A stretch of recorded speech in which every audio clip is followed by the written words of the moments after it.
in southwest Memphis, where police say 2 people have been shot and killed. It's been a violent 5 days in Shelby County, as we've sadly told you about at least 8 homicides happening since Saturday. 3 people were shot in the parking lot of a strip mall off Mill Branch in Whitehaven. September 2nd, police say Bonds lured the White Station graduate using a social media app by pretending to be a girl. Once he was there, investigators say Bonds robbed and murdered the former Spartans lineman. What are we doing? This should shake our entire community to its core. You know how to fight? You want to fight one of them? You think you can? I don't want to hurt anybody. You want to hit that water?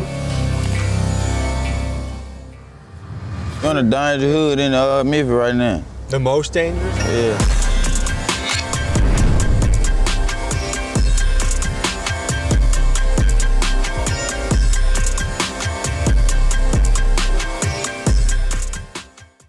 Every year we take the treacherous journey to document the most dangerous city in America. This year, Memphis, Tennessee holds the title as the most unsafe place in the country. It's a place where some people act like they are Grand Theft Auto characters, and perhaps no story better highlights the violence of Memphis than that of Ezekiel Kelly, the 17-year-old kid who went live on Facebook and proceeded to record himself on a shooting rampage.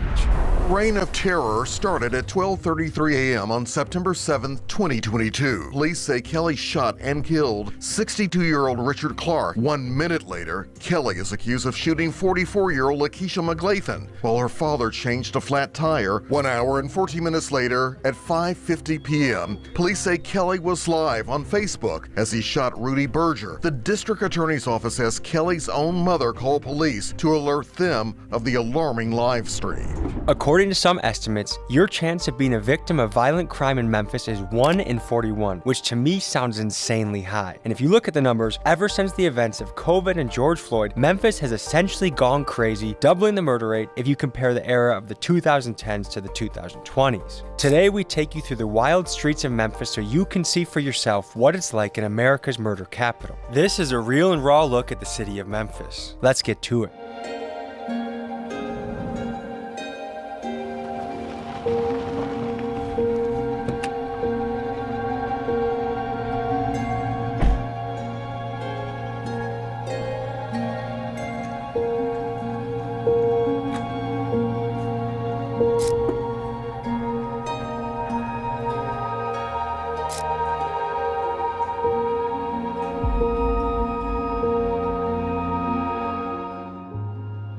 What is it like being a funeral director in the most dangerous city in America?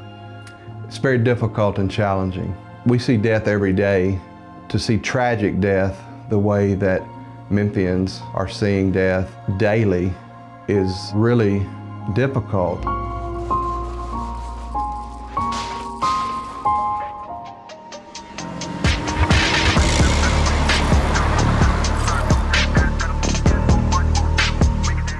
Memphis has a really encompassing camera system. Everywhere you go, you see these blue cameras.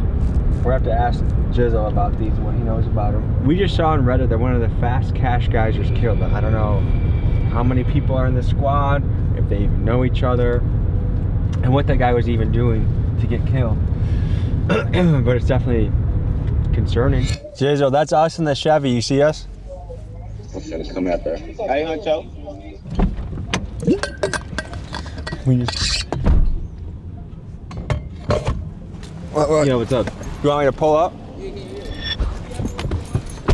Why does it feel like every car is about to kill us? I don't know. Did you see him with a drum with a switch? This guy? Yeah. Is he pointing with his gun where to go? Yeah. I'm not pulling into that f***ing house. I'm not pulling into that f***ing house. This is good. What's up, brother? How you doing? I'm Tommy. Jizzel. Nice to meet you. No, what's good? We were here to meet Fast Cash Jizzel. He's a talented gangster rapper that sounds like this. If you run this switch, gon' trip you up. That's what got Ricky killed. He was really nice the few times I spoke to him on the phone, but today, something felt off. Tension and aggression were in the air. There were rumors floating around the city that fatal violence had happened only a couple hours earlier, so perhaps this crew had their guard up. Here's how the conversation went with Jizzel and the Fast Cash boys. You got a bag in, on? Rocky High. Hey, Cho. You ain't got, what you ski? I don't like that. I like having a getaway plan. Come on, go bring your car. Go bring your car. Come on. I like having a getaway plan. I don't like being blocked in. Bro. You good, bro. Can I back in without getting blocked in? Okay. Big dog gotta eat. Big dogs gotta eat. Yep. What's your name, man? Pete. Keegan, good to meet you. What's up, fellas? How you guys doing?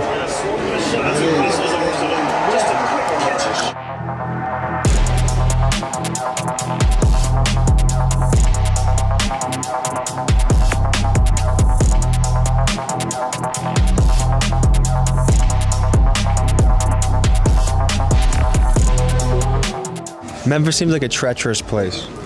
Yeah, you know, it got its parts, just like everywhere else. This shit, it don't matter where you go, it's always gonna have a bad. So I got a question. This is more of a personal question, but how often do you guys talk to your mom?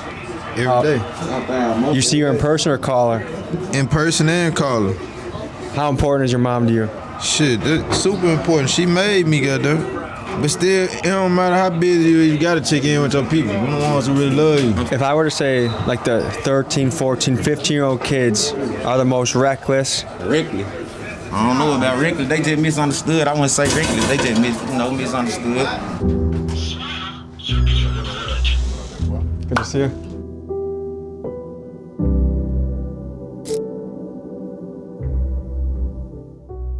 You a Marine? I am, yeah. What made you join? You know, trying to do something, trying to make something out of myself, plain and simple. You know, because I finished high school in Port Arthur, Texas. Got kicked out of high school, taken to jail in the 10th grade. That was in Port Arthur, Texas.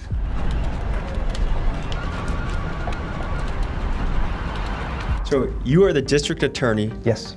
In the most dangerous city in America. What is that like? It is definitely challenging, but I will say this, there is some bright news on the horizon because starting in the last quarter of 2023, crime has started to come down. Still unacceptably high, but at least the trend lines are in the right direction. They'll rap about, like, I was terrorized in the city. And they're like, it's not a shameful statement, it's like almost a proud statement. I've never seen a child come into this world that wasn't acting like a child, like a baby. But I've never seen one come into this world that wanted to be a shooter. But somewhere in that space between that baby entering this world and coming into their teenage years or later, the norm, what is normal, shifted. Yes. Their norm shifted. That's what happened with me. A lot of them talk about it's the parents, right? And they will say, you know, we need to do a better job of parenting, you know, and they say we need to teach our kids personal responsibility and personal ethics, and that's a big part of it. So one trend is that people seem to not want to knuckle up anymore. We use our hand, man. We like to use our hand. I think that's a better way to do it. We good with our hand. Yeah. You know how to fight? You want to fight one of them? You think you can? I don't want to hurt anybody. You want to hit that water? I've done a cage fight before. Hit that water, man. Y'all hit that water. You want to get in there? The wall always wins. The water. You finna hit that water. He said he hit the cage. From an outsider, like if I tell somebody I'm going to Memphis, they feel like I'm just gonna automatically die. Damn. I'm not kidding you. But do you guys feel like it's risky? Like do you feel like you have to roll around a certain way? We were born here, so this shit just feel like normal. Waking up, putting our pants on. You straight, you stamp. Murder ain't God, man. This how we get down in the murder 8 in Memphis. Man, you know what's going on, man. They call us the murder 8. Tap in. I'm the murder 8 God. You're murder 8 boy, man. You know what's going on. Motion, no commotion, man. Motion boy. What the fuck, dude? How many dudes are in that house? Dude, there were like 40 dudes there. Yeah, our first taste in Memphis is kind of what I expected. There's a lot of people, I guess I can't say too much, but a lot of people doing sketchy things in the background. I wasn't sure what Jizzel and his crew were going through that night, but I have to say it was a bit stressful at the house. Every car that passed felt like a drive-by shooting was about to happen. But I was only there very briefly. The people that live there every single day, the reality is they have a lot of stress on their shoulders, and it's no surprise that Memphis is ranked as one of the most stressful places in the country. How do you walk the line between not contributing towards mass incarceration, but then also getting certified threats off the street? Nationally, and in Tennessee, and in Shelby County, for the last several decades, we had gone on a mass incarceration binge. What I want to do is refocus on the violent crime and the repeat offenders, but we've got to temper it. We've got to do both stick and carrot, right? So on the carrot side, another initiative that we started that I'm really excited about is something we're calling meaningful supervision. We are folding in rehabilitative interventions into our plea deals. Someone may get probation, but it's not going to be just probation. It's going to be get your GED or substance abuse counseling, or mental health treatment if that's indicated, or at least job training, job placement, maintain gainful employment for a certain period of time, that kind of thing. And the quicker they do those things, the more open we will be to a motion to reduce their level of supervision or to end their probation. All right, folks, day 2 in Memphis. We have the proper lunch here, the glizzies. Keegan already had one. Yeah. How is it? It was pretty good. Yes, last night was sketchy, but we're excited for some new opportunity here. We're showing up to a guy named Big Scat, who has movement in the area. Apparently he brings a lot of people out when he shoots his music videos, which is what we're gonna go see. He said, pull up, let's eat, and let's go. What can you tell us about Memphis?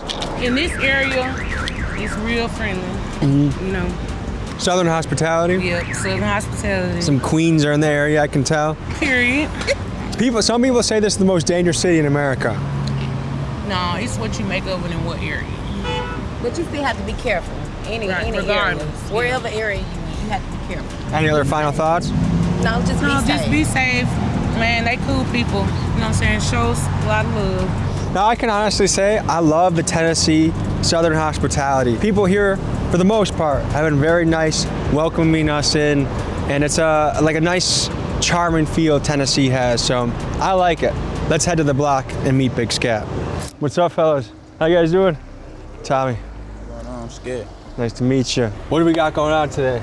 I'm finna shoot a video too though. I had a cameraman pulling up. While you doing this, we gonna shoot a video too at the same time. That'd be good. Can we say where we're at right now? Yeah, we in South Memphis right here. Okay, is it just me or when random cars start speeding by, do you guys get a little bit of spidey senses like what's going on? Yeah, for sure. You got to. You know, you're on the danger hood in Memphis right now. The most dangerous? Yeah, the most dangerous hood. It just look good now. They remodeling. You see that? They look like. So is that Section 8 right there? It look like that though. This a band that like we used to get our haircut out here when we was a kid. Why do they call you Big Scat? Drifting scat packs and shit. He a driver. This what nigga used to get that haircut at. We ain't gonna be in this thing, motherfucker. You be in here all day. You like get 12. Like we'll be in this motherfucker out here. 3 to 12. He got 20 motherfuckers in here. One barber cutting hair. How long ago was that? They probably I said 3 years ago. You know, I just got out, just did 3 years. Good to meet you. That one of the hardest video niggas in the motherfucking city, man. One of the main ones, LTY. Anything regarding the city, you just saw my shit. LTY, man, the biggest. You did Shot of Flow. Shot of Flow 1, 2, 3, Bird Boy, Free Young Boy. I did all those. Whoa, is that Baked Bizzle? Yeah, that's Bake right there. I knew it. What's up, Baked Bizzle? Baked Bizzle. Let's get a zoom in on this. That is some hardware you don't find at the store. Baguettes in the gym, you know how we probably.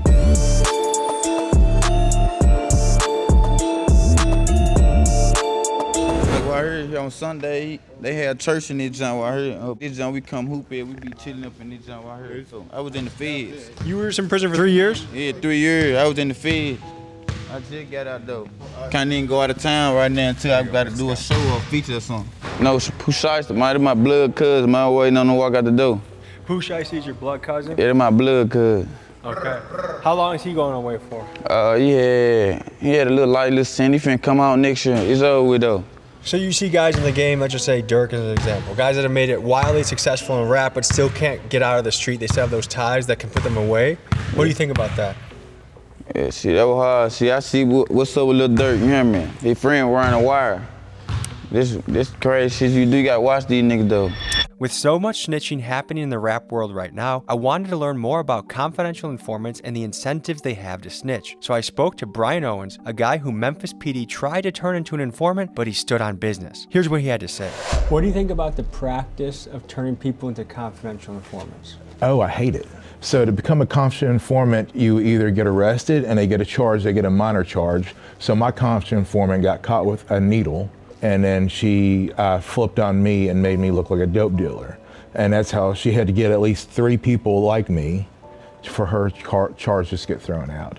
The other way is here in Memphis, you sit there and you watch people and you actually get paid out. So the way you get paid out is every time the place gets raided, there's so much drugs that are found, right? So you get a cut, a percentage of whatever the drugs are worth. If there's vehicles that are confiscated, you get a percentage of that vehicles. Guns that are confiscated, you get a percentage of that, but what you really get paid out is if they find cash. That's where your highest percentage of payout is. People are trying to survive however they can survive. And surviving means not doing jail time, like, I understand, I get it. What's the advantage of being a confidential informant? How much time is typically reduced from their sentence? The cases are thrown out. So it is a get out of jail free card. It's a get out of jail free card. You know they call me Big Scat, man. We still spin our block. Shit don't stop. Call the Brad, got shot. Brrr. No, don't switch to go fast. You gotta say it for me. The brrr. I can't make a switch noise. I haven't really practiced. You gotta say. Yeah, you see how fast it is? That's fast. Yeah, how fast you get hit up. Is that free nuke? Yeah, man, free nuke, man. Free nuke Bizzle, man. Like nuke as a nuclear bomb? Yeah, like nuke, yeah. Like he's gonna nuke your spot? Yeah, he gonna nuke your shit. I'm gonna nuke your shit too about it. Freedom members, the fast trade. Shit, niggas just gotta watch out for them boys. You know, they hot, they already, I don't know, I don't know what type of shit the police be on around this time. I told you in the danger in the city right now. Have you heard about the Scorpion unit? Yeah, I heard about them. They're no longer in business? I don't think so. They cancel them. The Scorpion unit. Them the boy that supposed to beat somebody up or something? Yeah, they beat the hell out of somebody. Actually killed the guy. Tell me about the Scorpion unit and the disbanding thereof of it. So the Scorpion unit was one of these, specialized units that was going to be doing roving patrols in certain neighborhoods and was, encouraged to be very, very aggressive. And there have been instances around the country where these specialized units have led to abuses. When I got hit with the Tyree Nichols case just a few months after I took office, we looked into it, and the Memphis Police Department looked into it, and there were abuses. Memphis PD's Scorpion unit was touted as a group of elite police that was initially celebrated for their aggressive approach to crime. However, stories of abuse of power and heavy-handed behavior started piling up, and the final straw for them was the Tyree Nichols case. What started as a traffic stop ended with Nicholas suffering a brutal beating in which, while crying out for his mom, 5 officers from the Scorpion unit literally beat him to death. This horrific case put an end to the Scorpion unit. No, that's the camera. He told me to just jump out and get the blue crush, so they spot getting hit right now. Yeah. Someone's getting raided right now, I guess.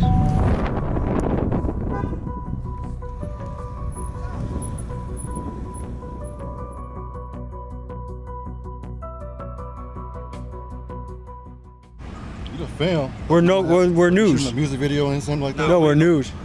What? We're news. Oh, okay, that's fine. A permit though? Yeah. Brother, come on. He said we need a permit to be out here? What do you need, a permit to breathe air to be alive too, dude? What the fuck is that? He just says we need a permit to live out here. Okay.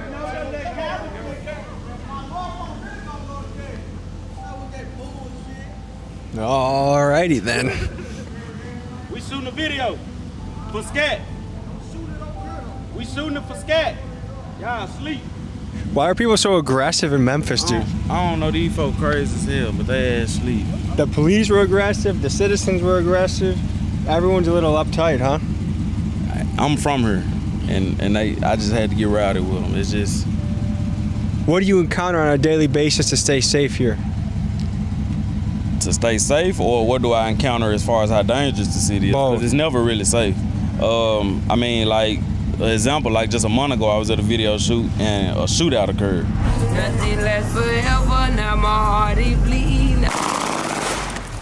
And I still got to get out and make my money because it's your way of life. Shit, this is how you make your money. You just got to try to move cautious. I was moving with security anyway. I moved with security, but I mean, what good does it do if they hit the corner real fast, brr, brr, brr, brr, switches and shit. So it's like, you on the battlefield when you come outside. When you step out the door in Memphis, you on the battlefield.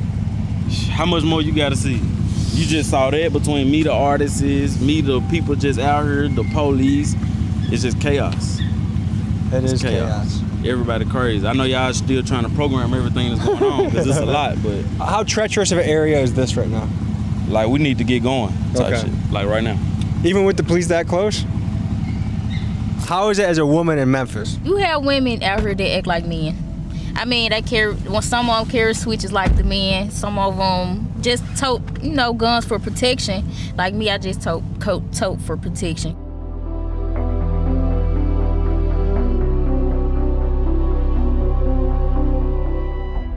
People think, oh, if the city's really dangerous, that violence just happens to you. And when you're in places like this, random violence is increased, but overall, it's the guys like this that are choosing to be in the streets that are gonna be the victims of it. It's not just some random grandma. That's a very rare case to be an innocent bystander of this violence. But even being with these guys, like they'll tell you like, nah, you're safe, you're with us. No, that actually is more dangerous because you're the one with enemies in the city, not me. And so being around you is actually, we become an unintended target. So I guess we're at some sort of barber shop right here. What's up, brother? You ever do a mullet before? Nah. Dude, if I grow this out long enough, I bet you could give me a good mullet. A mullet? A mullet. Oh, the one in the back, like a shad. Yeah, I can do a shad, yeah. Sure. Please come here for a second. What's your haircut called? A shad. We call it motherfucking Gucci in Memphis, you hear me? Can you tell us where we are right now? We in South Memphis.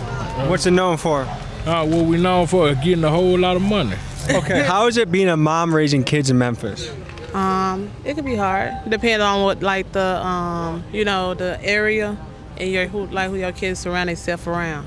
Okay, so how old are your kids? My son 15 and my daughter 8. Okay, so your son's starting to enter that zone of one route or another. Yeah. How do you encounter that as a parent? Well, I've been talking. At first, I was getting on. I try to talk to him more, so he could be open with me more, so he won't run to the streets to look for it. Be at home with it, because it can get wild.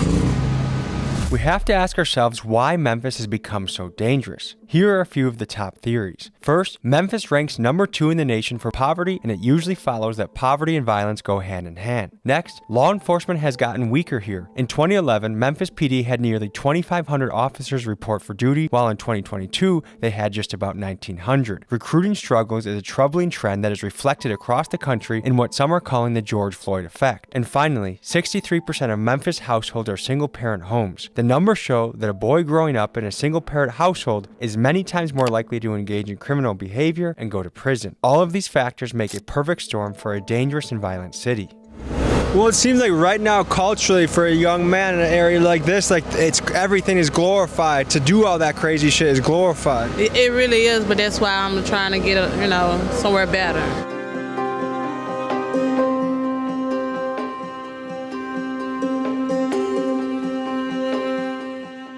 Some of that has to be done outside the criminal justice system, right? We can't really fix all of that. So, to give you an example, we're working with the school system to address chronic truancy. Chronic absenteeism is a real problem. And if the kids aren't in school, they're going to get into trouble. And so we do these monthly call-ins where we call in the parents and the kids of the real chronic absentee cases. And, we kind of use a carrot and stick approach. In the extreme cases, the parents can be prosecuted. What emphasis do you place on family structure for some of the outcomes we're seeing today? Family structure is vitally important. I would love, in the dream world, for everyone to have an opportunity in a 2-parent household, right? Or just 2-parent involvement. So what is it? We have that sweet, cuddly baby that you just want to hold and nourish. And then a few years later, 14, 15 years later, they're on the street with a gun, skipping school, wearing shiesty masks and causing havoc in their community. What happened? What is going on with these kids? Well, somebody stopped holding and cuddling them.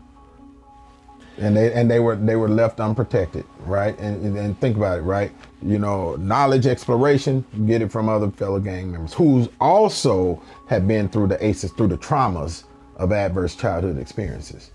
And nobody has intervened and cut off the root of those seeds. How do you feel just as a person being alive right now? And I feel great being alive. I've been through so much, you know what I mean? When I just got out of jail, I changed a whole lot. Before I went to jail with him, I was really a beast. I was terrorizing a lot of, But now I'm calm down on the murder shit, trying to get rid of him, take care of my family, my homeboy. So you were on demon time before? Yeah, I was on demon time for sure. What was that like? That was rough, I ain't never got, We was doing all the punishing, you hear me? It feels like it would feel shitty being on demon time. Like you wouldn't feel that good as a person. Like your heart wouldn't feel that good.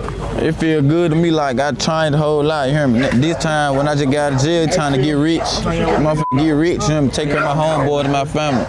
So how often do you have to keep in touch with the PO? She like once a month, you hear me? Like once a month, every second week of the every month. Is there any habits you've changed or life schedule you've changed since you've got out on parole? Yeah, since I got out, I've been focused on strictly music. So in Memphis, I feel a little bit of an aggressive vibe, and I kind of feel that a little bit from you. Like you have a kind of an aggressive vibe to you. Do you feel that?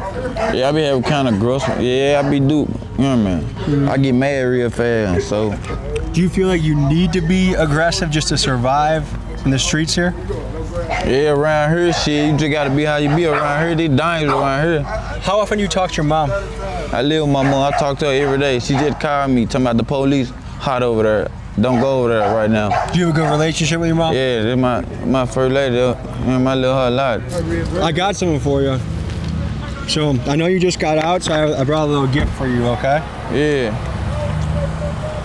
Use this wisely, okay?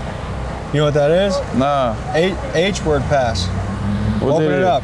That's a gold ticket for you to say honky whenever you want. Hey, H-pass is available at TommyGMcGee.com. If you want to give one to your relative, your friend, you can say the word. I know you want to say it. You're like, huh, huh, huh. Now you can say honky. You like honky. Hey, welcome to the club.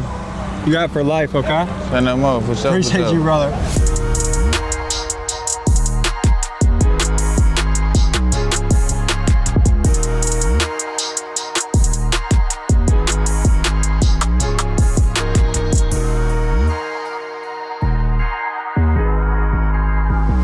So folks, this was a look into the most dangerous city in America, Memphis, Tennessee.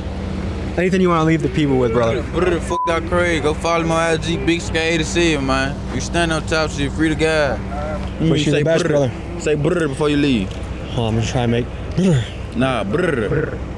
I can't roll the R's. That's why I don't speak Spanish that well. You know what I mean? Yeah, cool, I say cool. barrio, not try one barrio. More time. Try one more time. Brr. All right, brr. Fuck that crazy. I guess the age-old cliche hasn't changed, which is you get to become what you want in this life. And I get it. Some people are born in fucked up neighborhoods that the odds are stacked against them. But that doesn't mean you can't impact the world in a good way. Your actions, your choices, they compound. Whether it's in a good direction, where if you're in real estate, you get one property, turns to 2, turns to 4, turns to 8, and suddenly you're changing your life. Or in bad ways, like you get 1 felony, 2 felony, 4 felony, 8 felony. I mean, it sounds simple, but it's true. Is your choices matter. Memphis is a wild place. And anyone that grew up in the slums here, holy shit. I have no idea what it's like to grow up in such a chaotic environment, but what I do know are the universal laws apply to every single human, which is your good choices compound and your bad choices compound. Big bag on this shit here. These completely 2 different ones, bro. What happened to you, man? Hit me with a bite. Ladies and gentlemen, I'm Tommy G. We're on the block in Cincinnati. Bitch, I woke up feeling money on my plate. Chopper shaking me some fries. Just ain't no dinner today. So bitch, you lie. I ain't got no options. I would say this is the highest percentage of sketchy whites I've seen in the area. Tommy G about to get his tab.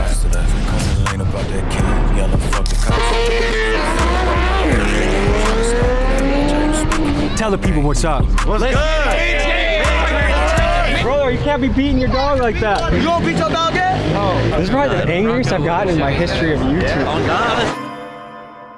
Before we head into the streets, let me tell you a quick story about Cincinnati. In 1788, Cincinnati was founded by 3 businessmen from Kentucky. At the time they bought it, Cincinnati was a wild wilderness where men starved and struggled to survive. Against all odds, Cincinnati began to prosper and became a land of opportunity where people like Mark Twain and Thomas Edison came here as young men to seek their fortune. Think of it as the LA of the early 1800s. Also, It was a key stop in the Underground Railroad, and the city had a strong abolitionist spirit. Now, let's take you up to speed in 2023. Due to its proximity in the South, Cincinnati trenches have a healthy mix of redneck and gangster. For murders by capita, it currently ranks 11th among U.S. cities. Today, we visit talented rapper T.E. and his crew to explore the roughest parts of Cincinnati. Let's begin.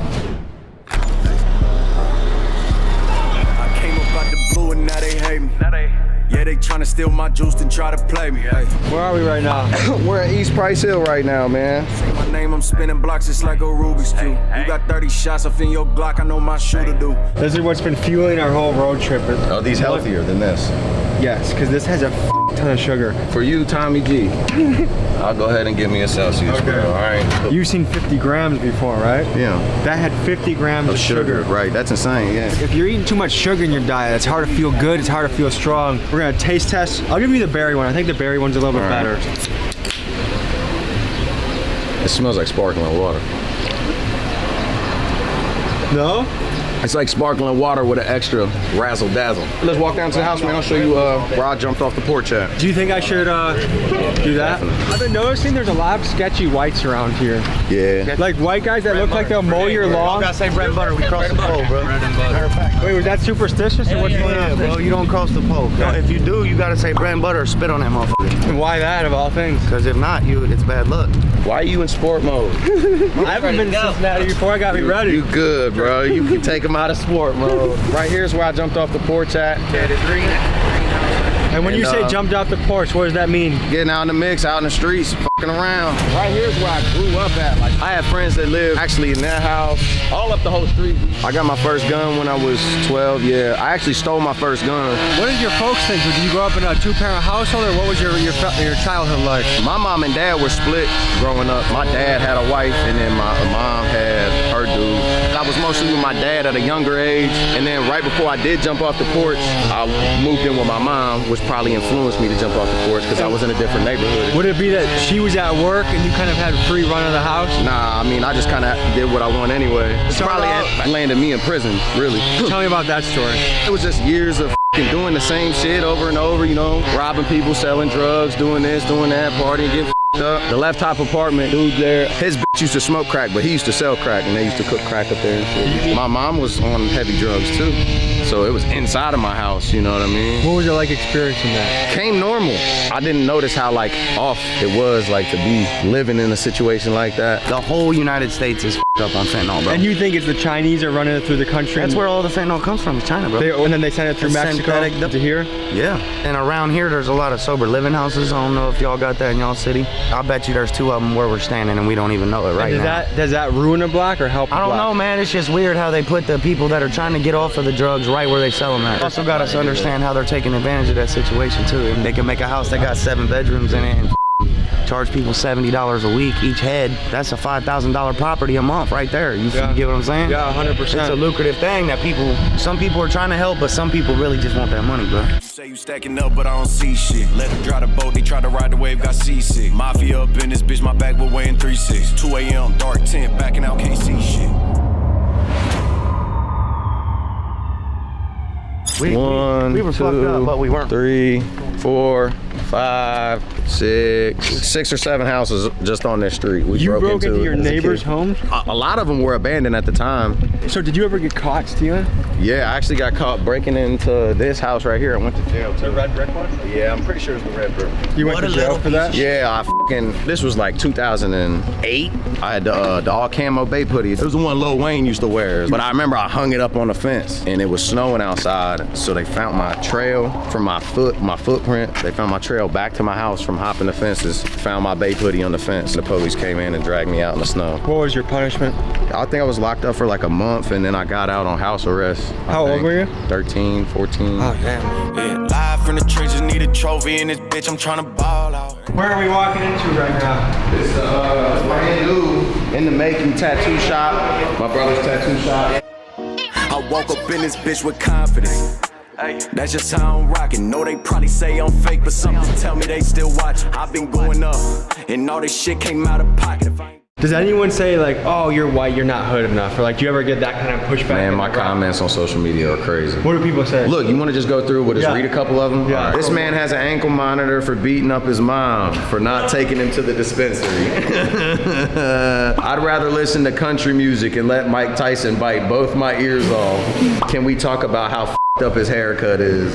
Let the man be great. Damn, social media need to change its name to talk at a safe distance. Do you feel like if you were black, you wouldn't be getting those comments? Slightly. I say things in my music that are probably within the black culture more so of white people saying it, but like, to be honest, I don't give a f***. You know what I mean? I am who I am. I'm not trying to be somebody else. It just might be the image, the blonde hair too. I got blonde hair and I got blue eyes and shit, so, but you know, come in real life.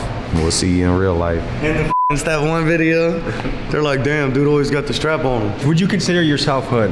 Yeah. So the gang I was in was CWB, Cincinnati White Boys, right? It's only in the Ohio, really, prison system. What's crazy is like some of my closest people that was like gang members were black though. Like when you're in prison, cities stick with cities, no matter color. But that's what this is. This 323-2 is, which I don't gang bang. It's a prison thing, really, man, is what it is. So. Should I get a CWB tattoo? No. Bro, I'll get a matching tat with you, bro. What's up? A smiley face? I swear to God I will. I'm ready to be certified in these Cincinnati streets. I had to see the vision from afar. All right, partner. So we gotta like that. But I know one thing, I'm a star. They gon' try and write you off and leave you in the dark. I done took 1,000 losses, still I'm going hard. We're starting a gang. Smiley face gang, bitch. Steak block vlog, you can put it on steak block vlog. You got our consent. It's my birthday, you know what the f going on. Big bag on this shit here. That was the first time I feel like we've been checkpointed in a city. What just happened? Did we get checked a little bit? Hell no, Nah, boys.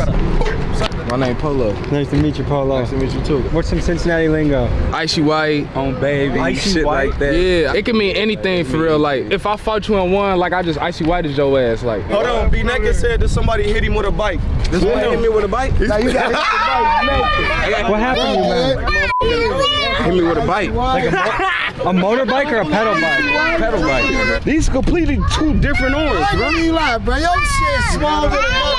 Y'all can explain shit to me? I mean, what's up? I would be mad if I were you. If I don't remember, explain. Go crazy on everybody. Hold on. How would you guys describe Cincinnati to someone that's never been here?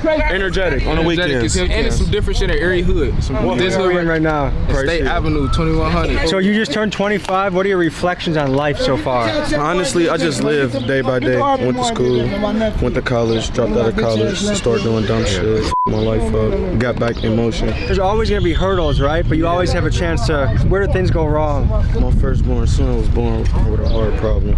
I had lost him after I graduated high school, and that's where I really just forget school and stuff for real. He was 3 years old when he passed. Sorry to hear that, man. I give you up, I take the things I would tell nobody else. I told him keep my secrets safe, I tell nobody else. My whole life been full of shit.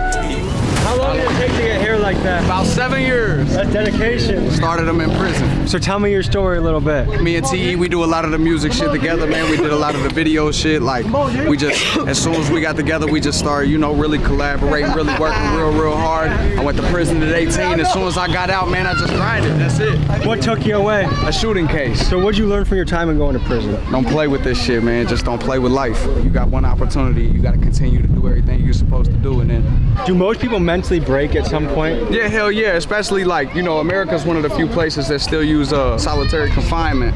That's where a lot of people end up breaking that. I ain't never done a whole lot of time in the whole, you know, TE's done a significant amount of time, 23 and 1. 23 hours locked down, 1 hour out. That was the worst year of my life. Yeah. I was only in 23 and 1 for a year, but it was mostly like a whole year? Yeah, but it was like 24 most of the time. What'd you do for that? Assault. So I was at a medium camp for 2 years, and then I got sent to Lucasville. You got that for a fight, though? Yeah, it's like bars, so you could hear people talking. But not like this for a whole year. Yeah, you wouldn't have no facial contact, no. What? Tell the people where we're at right now. This state block, man, SB. What is some Cincinnati lingo? I want to blend in a little bit. So I learned it's up. I saw a dude get icy whited. You being just mean winning. What life is like growing up in this area? It's rough, you know, it's life of survival, you know what I'm saying? We lost a lot of guys down here, you know, a block over on that corner. A lot of stuff just go on, happen. Tell me me about your fashion choices right now. Don't start putting shit don't be about nothing. I just do this shit. I have a confession, okay? I've been to a lot of cities. I would say this is the highest percentage of sketchy whites I've seen in the area. What is your guys' advice for the youth? If they see all these music videos that they think they want to be in the streets, what would you tell people, young people watching those type of videos? Be in the streets, but just add to the positivity. Start a business, create some jobs, man. That's it. Be a good person, bro. Whatever you do, be honest and be a good person. Work hard for that shit. Dream big and achieve that shit, regardless. Is this a city that you can eat a hot dog in public, or do you have to like do it in the privacy of your own home? If you're around us, the camera's coming out. I want to hear bars. If someone's got bars. Ever stood next to your man's killing, gotta keep it cool. 4 murders in 4 nights like it gotta be the moon. Niggas screaming out 12 like it gotta be at noon. I used to tell them little kids that they gotta stay at school. They respond like, Flea, we broke and we gotta make a move. Cause our daddies ain't around and our mamas needing food. And that written on the first, we don't have it, we gotta move. So when I wake up, I pray up, my knees hit the floor. I feel for them little niggas. I was there once before. It was me when I was down. You wasn't there when I was broke. They bailed on me when I f***ed up, wanted to be here for the glow. And I'm like, no, niggas popping perks now. This is how we cope. Said you was the GOAT, now that shit looking so. Nigga, my block got nightmares. You had to be right there when Vega took a bullet to the side of the neck. You can only catch a serving the best. Say a word with my chest. I'm the last little bird at the nest. I'm humble, cause I remember being a janitor at best. And before I owned the building, I was serving the guests. That's one thing for certain. I'm sure that you niggas working. Sure that you niggas hissing. And sure that you niggas chirping. Hey. Oh, you're killing it, dude. This was a bullet? Nah, that's surgery. That's where you got hit at. You got hit in the face with a bullet? I came out my face. What was that like? I don't know. Random day on the block, random night, man. How old were you when that happened? That shit, I was like 17 when that shit happened. Damn. I ain't really trying to talk to nobody. Used to be a demon, but today I'm feeling godly. Go ahead with your moves, you can't stop me. Things in the way that I'm living. Remember them days I was caging that prison. They trades every day, yeah, you question existence. Diamonds on the way. I ain't signing for the pay. If I'm really up in racks and I made it off of rapping, I ain't gotta touch a package, I ain't gotta catch a case. What is it like raising a child in this area? It was hard. Yeah. If it wasn't for some of the people down here, we probably wouldn't be in where we at today. At Osley School, they did a beautiful job with my son with basketball. Yeah. I ain't never been so proud in my life. I'm just glad that all the things they do down here for people. They just built that over there. They got a that new development? Yeah. Are they making that Section 8 and helping people out? Yeah. That's good. Got one more. We gotta get that dog out of that dog. Just kill the dog! The dog is there. What happened next was really ugly to watch. A man picked up his dog and was beating it, and I had to say something. Here's the interaction that followed. Brother, you can't be beating your dog like that. She don't listen. I beat her ass. I'm not with that dog. Oh, so you just let your dog don't listen? I'm not. My dog's ass, that's for sure. You don't beat your dog ass? Oh. So if your dog shit in your house, you ain't gonna beat your dog ass? They don't understand that. There's alternate methods of raising dogs around here. Shit makes me really pissed. Nah, I feel you. That ain't cool at all. This is probably the angriest I've gotten in my history of YouTube. On God, I never saw you turn up. On this channel, we do not support anyone being heavy-handed with their dog. Come on. It's your dog. I love my dog. Sorry I got a little heated when I see someone. The dog's like 10 pounds. Like, come on. And Tommy G was about to kick his ass. Okay, once, whatever, but over. Kick his ass, Tommy G. I always want to have like a loving attitude towards people, but that stuff gets me heated, you know? You're a good dog. You know that? You're a good dog. Milwaukee. Certified trapper. You remember that video? Milwaukee dance moves are the greatest, dude. Is there any advice for the youth? Stack your money while you young. I just graduated though, for real. It's not for everybody. Everybody don't know goddamn triangles. Go to school, kids.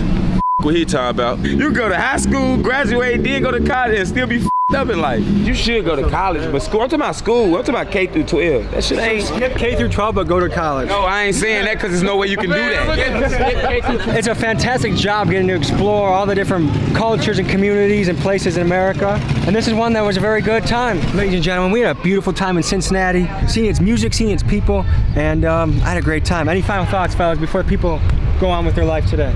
Man, just appreciate you coming. You know, appreciate you. Shout out to my guy T. You know what I'm saying, for having you and bringing you. Shout out to my brother CJ, man. Guys, mainstream media wants to convince you that people are always beefing, that we hate each other, that life sucks. But if you actually hit the streets and talk to people, life is pretty damn good. I'm Tommy G, reporting to you live from San Antonio, Texas. Murder Beef Cake. Hey. Remember back then they ain't give a fuck about me, but now they all do cause they know who I am. I used to hit the block like every day. Woke up at 5 a.m. this morning in Milwaukee, flew all the way to Texas, landed, got picked up by another rapper, Cheddar Blanco, and we are headed to the block of Murder Creek. Is that what they call it? Murder Creek, hell yeah. Sounds not very inviting, but we are going there at night. First thing we do in Texas is show up to the block. We'll eventually be going into Mexico tomorrow and the days to follow and doing other stories we're gonna break to you. But tonight first, we're hitting Murder Creek with Izzy 93. Izzy 93 is a poppin' gangster rapper coming out of San Antonio, Texas, repping the Indian Creek, AKA Murder Creek neighborhood. He's been putting up big numbers as an independent artist, and he's coming up with a talented crew. Guys like Little Med, Chris Tones, Little A, and this is what Izzy sounds like. I was just locked up and facing a bid. Now I go straight off the top like a wig. Still in the hood, posted up with them killers. Nigga try play, get smoked like a cig. Today, we explore the life of Izzy 93 and his activist gang crew. So as you know, gangster rappers can take a while to get ready. If they're getting all their swag on, their jewelry, their grills, it takes extra time. It take longer than Sweet Cheeks. But we got Izzy's manager right here. What's up, big dog? Oh, nice ski mask, dude. That looks pretty cool. What can we expect in Murder Creek? Shit, man. It ain't just called Murder Creek for no reason, man. There really be some shit, bro. I can't go into none of that detail, man. About to head to the trenches, man. So let's do it. Y'all gotta stay tuned. Gang, gang. Let's go. I got my name off for running it up. It ain't about no money, won't go to no club. We walk in the building, we turning shit up. Just pour some drink, now we stuck in the mud. Got my vision double, till on my cup. Run. Oh shit, what is that? We in Murder Creek, dog. You said you wanted to be protected, shit. Just a little something slight. Just a little. Some little 223, you know, a little something slight, little green tip action. No? Well, you got another one too, huh? Put that shit. I don't know if I should get my fingerprints on this shit. I always hold the gun like a grandma, dude. All right, here we go. No. As you know, I'm always looking for crazy ideas, so email me at TommyGMcGee123@gmail.com or DM me at TommyGMcGee. I would love to hear from you. This is how we met. Are there any other bodies of water we should be aware of around here? Homicide River? Nah. Is this the trenches now? Shit. There's a lot more cars.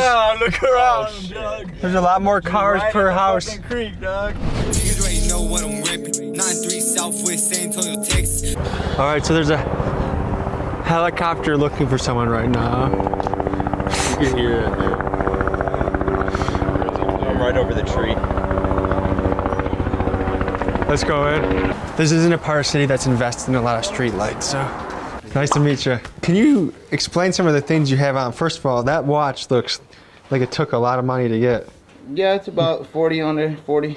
I love how rappers make their investments. So if someone gave you a pot of 500 grand right now, how would you spend it? Drink. Yeah?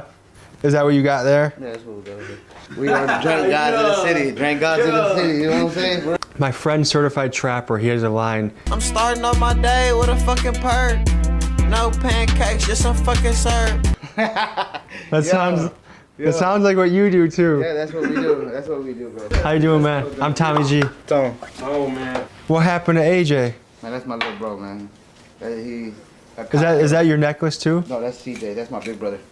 That's my brother-in-law. He died by a cop killed him not too long ago, about like, what, 2-3 months ago? Was there a big story in the news or any marches or anything like that? Big story and everything. Is there controversy in the story? Yeah. So have you lost a lot of people for a young age, would you say? Yeah, hell yeah, for sure. And what is that just because, hey, street life is treacherous and that's just kind of what happens with the lifestyle? Exactly. Nice to meet you. How you doing? You guys all got cool jewelry on. If I want to get a good pair of grills, how much do I got to save up? At least You 10. want all gold? For like a budget grill, you get like 10 racks. For like all iced out. Like that? That's a lot of money. Notice that pretty much Mexican guys can get away with saying the N-word anytime they want, right? Yeah. Have you ever been checked by a black guy that's like, yo, dude, that's not cool? It's normal here, bro. Like, I grew up with niggas, you know what I'm saying? Like, I grew up with niggas too. Like, you know what I'm saying? Like, So basically, if you hood enough, you can say it. Exactly. Knocking like the goddamn police. Nice to meet you, man. Describe yourself in 3 words. Oh, shit. I don't like to talk. Okay. I noticed you got some fat pockets. What's going on in there? You got some racks on you or what? Show what you got. Woo! Show what you got. Yeah, a little bit. Let's see. Here, I'm not gonna try and flex. Hold on, let me just take out my, let's see. How much money do you think that is? 23,000. Let me do the cell phone thing that all the rappers do. Ready? Yeah, that way. That's him. That's him. This does feel pretty cool. I do feel pretty cool right now. How you doing, big dog? I'm Tommy. Nice to meet you. Easy, bro. Nice to meet you, man. Dude, I've been bumping a lot of your stuff on the way here. You got, yeah, dude, yeah. How would you describe your style? Yeah, I got metaphors, I got punchlines, I got similes, and I got real life, you know what I'm saying? Straight facts in my rap, you know what I'm saying? So. And what can you tell people about San Antonio if they've never been here before or heard about it? It's just like Chicago, it's just like Louisiana, it's just like Memphis, you know what I'm saying? They be sleep. When you were growing up, what rappers did you look up to or did you really like their style? Lil Wayne. Lil Wayne? That's my favorite rapper all the time. Yeah? You put up those numbers on YouTube too. Yeah, exactly. All independent. I'm sure there's labels that have knocked on your door. Nah, yeah, we had the label offerings ready, but we declined them, you know. So would you ever sign with a label? Yeah, as long as the deal's right, you know what I'm saying? Would you have a number in your head that, hey, if they put this on paper, I'm in? Yeah, like 5 mil. Yeah. Yeah.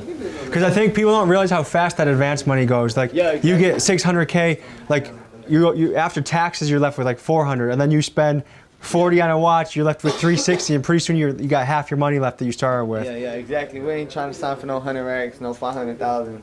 We don't need no advance. We don't need no advance. You know what I'm saying? So describe it. You got a lot of jewelry going on. Walk me through some of the pieces that you got. Oh man, this is just regular hood shit. You know what I'm saying? Everybody want diamonds coming from the hood. You know what I'm saying? Diamond grill especially. That's big in Texas, nigga. If you get a diamond grill, you know what I'm saying? You got grills too. Accomplished. Yeah, nigga got a grill under that mask. You know what I'm saying? He ain't gotta show them they already know what it is. Nigga get diamond grills. You get a Rolex. You know what I'm saying? You from the hood, nigga. That's a trophy, bro. You already done this something. You accomplished something. What is it like being security for a gangster rapper? Is that kind of a dangerous job? Hey man, look at this. No. Just look at the clip. Boy, I see. That's extendo shit right there. What would you be if you couldn't be a rapper? I ain't really looking at it like that. I'm looking at it like I ain't taking no for an answer. So I'm really not thinking about no plan B. Get rich or die trying, nigga. Thank God. So I know Texas is a really big gun state. Can you guys openly, like, if when you're flexing, like, can you guys just walk down the street like that and not worry about it? Legally, yeah. Really? I could. Yeah, legally, yeah. Are extendo clips legal in Texas? Really, everything but switches, right? Yeah, everything but switches. Okay, yeah, we got the real. Okay. What are we making in here, gentlemen? Sipping scissor? Man, yeah, there you go. On 3-6 Mafia vibe. Sipping on some scissor. Sipping on some scissor. What do you feel when you drink this? Relax. Are you ever worried about getting addicted to it? I'm addicted. Yeah? Yeah, I'm addicted. You got a girlfriend? Yeah, I got a baby mama. Yeah? Yeah. What does she think about you sipping? She don't really like it. Does she sip? No. Do you enjoy being a father? Yeah, hell yeah, I love it. I'm thankful for my son every day, you know. Are you changing diapers? No, my son's 5. Okay, so he's not shitting himself still. I did though. Hey, I was in my son's life. Don't ever think it's cool not to be in your kid's life. That shit lame. I saw one of your music videos where it looked like you were running for office. Like that was the way. What was that one? Right here. Constantly thinking about death or prison, cause I did a whole lot of shit in these streets. I was the one robbing all of the plugs. Go ask them folks what they heard about me. I'm really living this shit that I rap. I don't gotta write the shit down on the sheet. If you were president, what would you do if you were in office? I for sure make weed legal everywhere. You can have an AK-47 but not a blunt. That's kind of crazy. Exactly. That's crazy. You can walk around with an AK-47, but you can't walk around with a bag of weed. I've been taken to jail for a gram of weed, bro. That's bullshit. Bullshit, bro. I for sure make school more affordable for all the people in the hood, you know what I'm saying? Like college more affordable? Exactly. College way more affordable for people that are still living in, you know what I'm saying, Section 8, you know what I'm saying? Because I know how it is.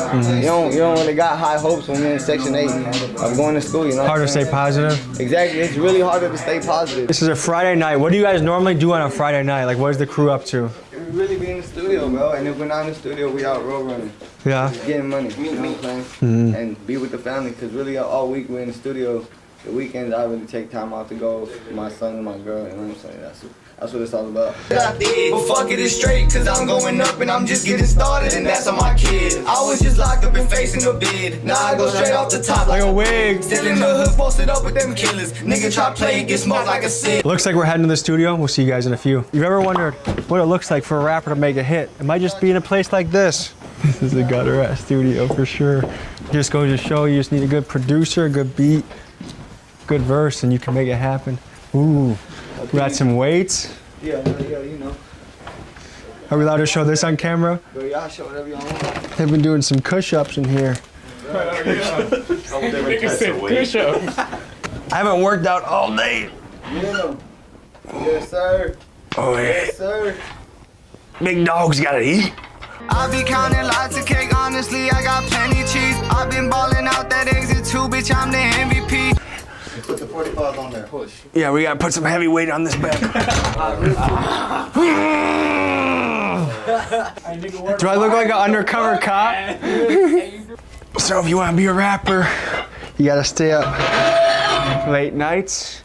You gotta have a crew. You probably gotta have weapons. Like, what gangster rapper doesn't have weapons? And how many rappers are famous that aren't gangster rappers?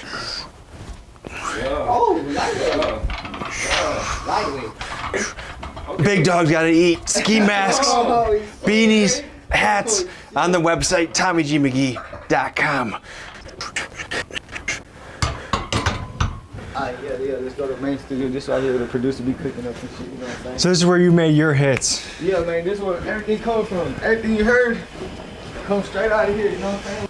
Got our studio, got our booth. If this doesn't excite you, I don't know what will, because like this shows like you don't need to be glamorous to make a hit. Turn the closet into a booth. Do you got an instrumental you want to hit? Man, whatever y'all, man, put some instrumentals on, Raj. You know what's up, man. Put some on. What does your mother think of your music? She f***ing with me. She ever hear a song, she's like, that was kind of crazy. Or like she doesn't want her son to be hurt or injured or, you know, in a gangster lifestyle. You know what I'm saying? Yeah, I mean, she's kind of already accepted the lifestyle I live, you know what I'm saying? But now my mom's focused on the music, and she knows that back then I was out in the streets, so she supports it, you know what I'm saying? Because you know, like there's a window of opportunity, and you either hit it or it slips away. Yeah, if I get locked up, I lose all of this, you know what I'm saying? And who knows? And this shit may never ever come again. Mm-hmm. So I gotta take advantage of it. It reminds me of that Eminem song. You capture, just let it slip. Exactly, and we can't let it slip, bro. Because there's momentum in life, right? Like you have chapters and journeys, and if you're on this part of the chapter, yeah, we gotta shoot up. You know what I'm saying? We can't go down, bro. Mm-hmm. We got a lot of momentum right now. It's crazy. Extendo clips. What is this? Like 15, 20 bullets? Shit, it's like 30. Whew. So how easy is it to buy a gun? If I wanted a gun, how hard would it be to find one? Is that easy? You want one? I got you. How much do I need for a legit gun? 500 to 700. We were talking about riding around town, okay? Like, and we have some artillery on the table. A big rapper, PNB Rock, just died because people knew his location. How do you make sure you're safe? In the world we're living in nowadays, you just can't do that, bro. As bad as much as it sucks to say, yeah, they hate to see you winning, bro. You can't share your location, you know what I'm saying? So what time you normally come to the studio? What time is it right Are you a late night guy? Yeah, I get till 7 in the morning. From right now till 7 in the morning. Every time, every day, till you wake up. Yeah. I'm in this bitch to the sunrise.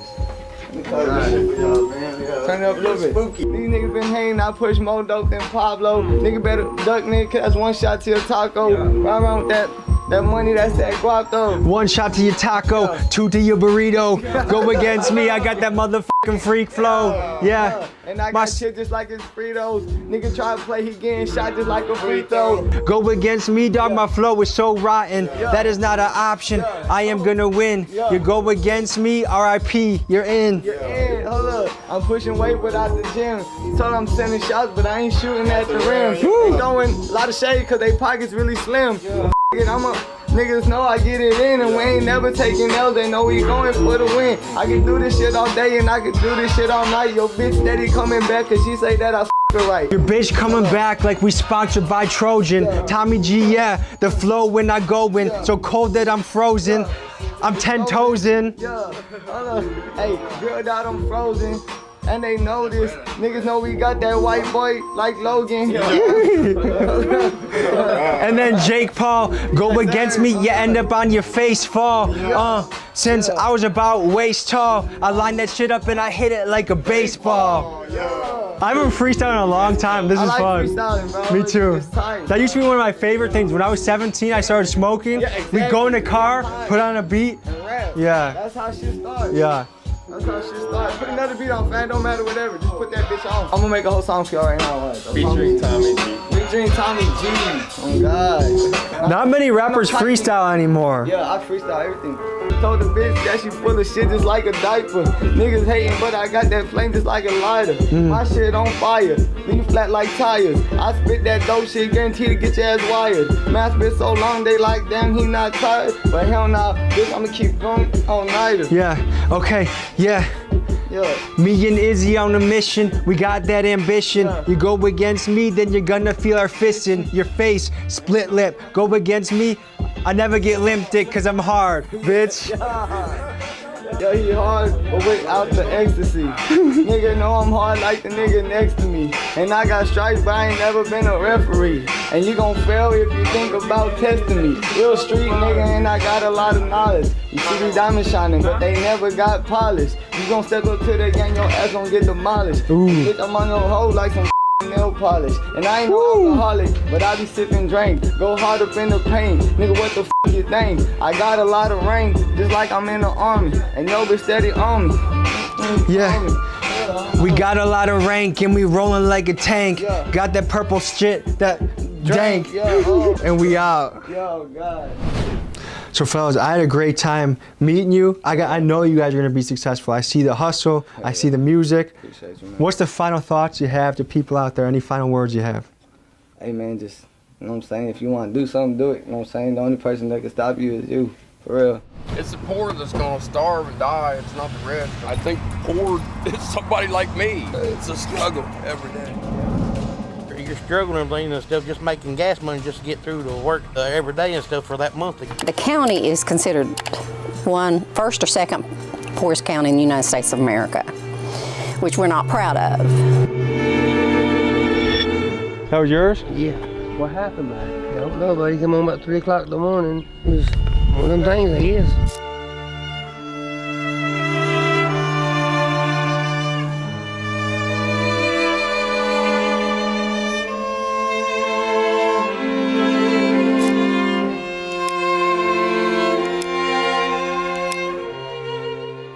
It's poor, that's for sure. Yeah, it's poor.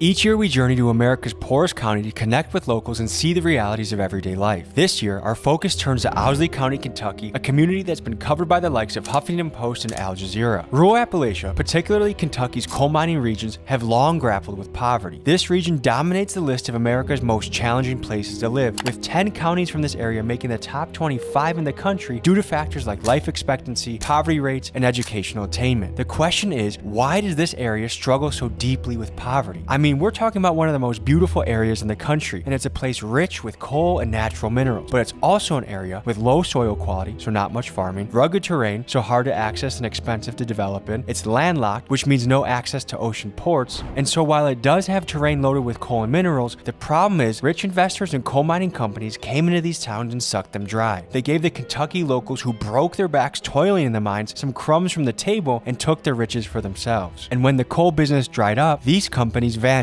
leaving behind widespread unemployment and a devastating rise in drug addiction. In this episode, we dive into Osley County, speaking with locals, law enforcement, and even those involved in the drug trade to paint a portrait of life in this overlooked corner of America. Join us today as we explore the poorest county in the country. And to give some context, this episode was filmed over the course of 2 visits, one in 2022 and one in 2024. Here we go.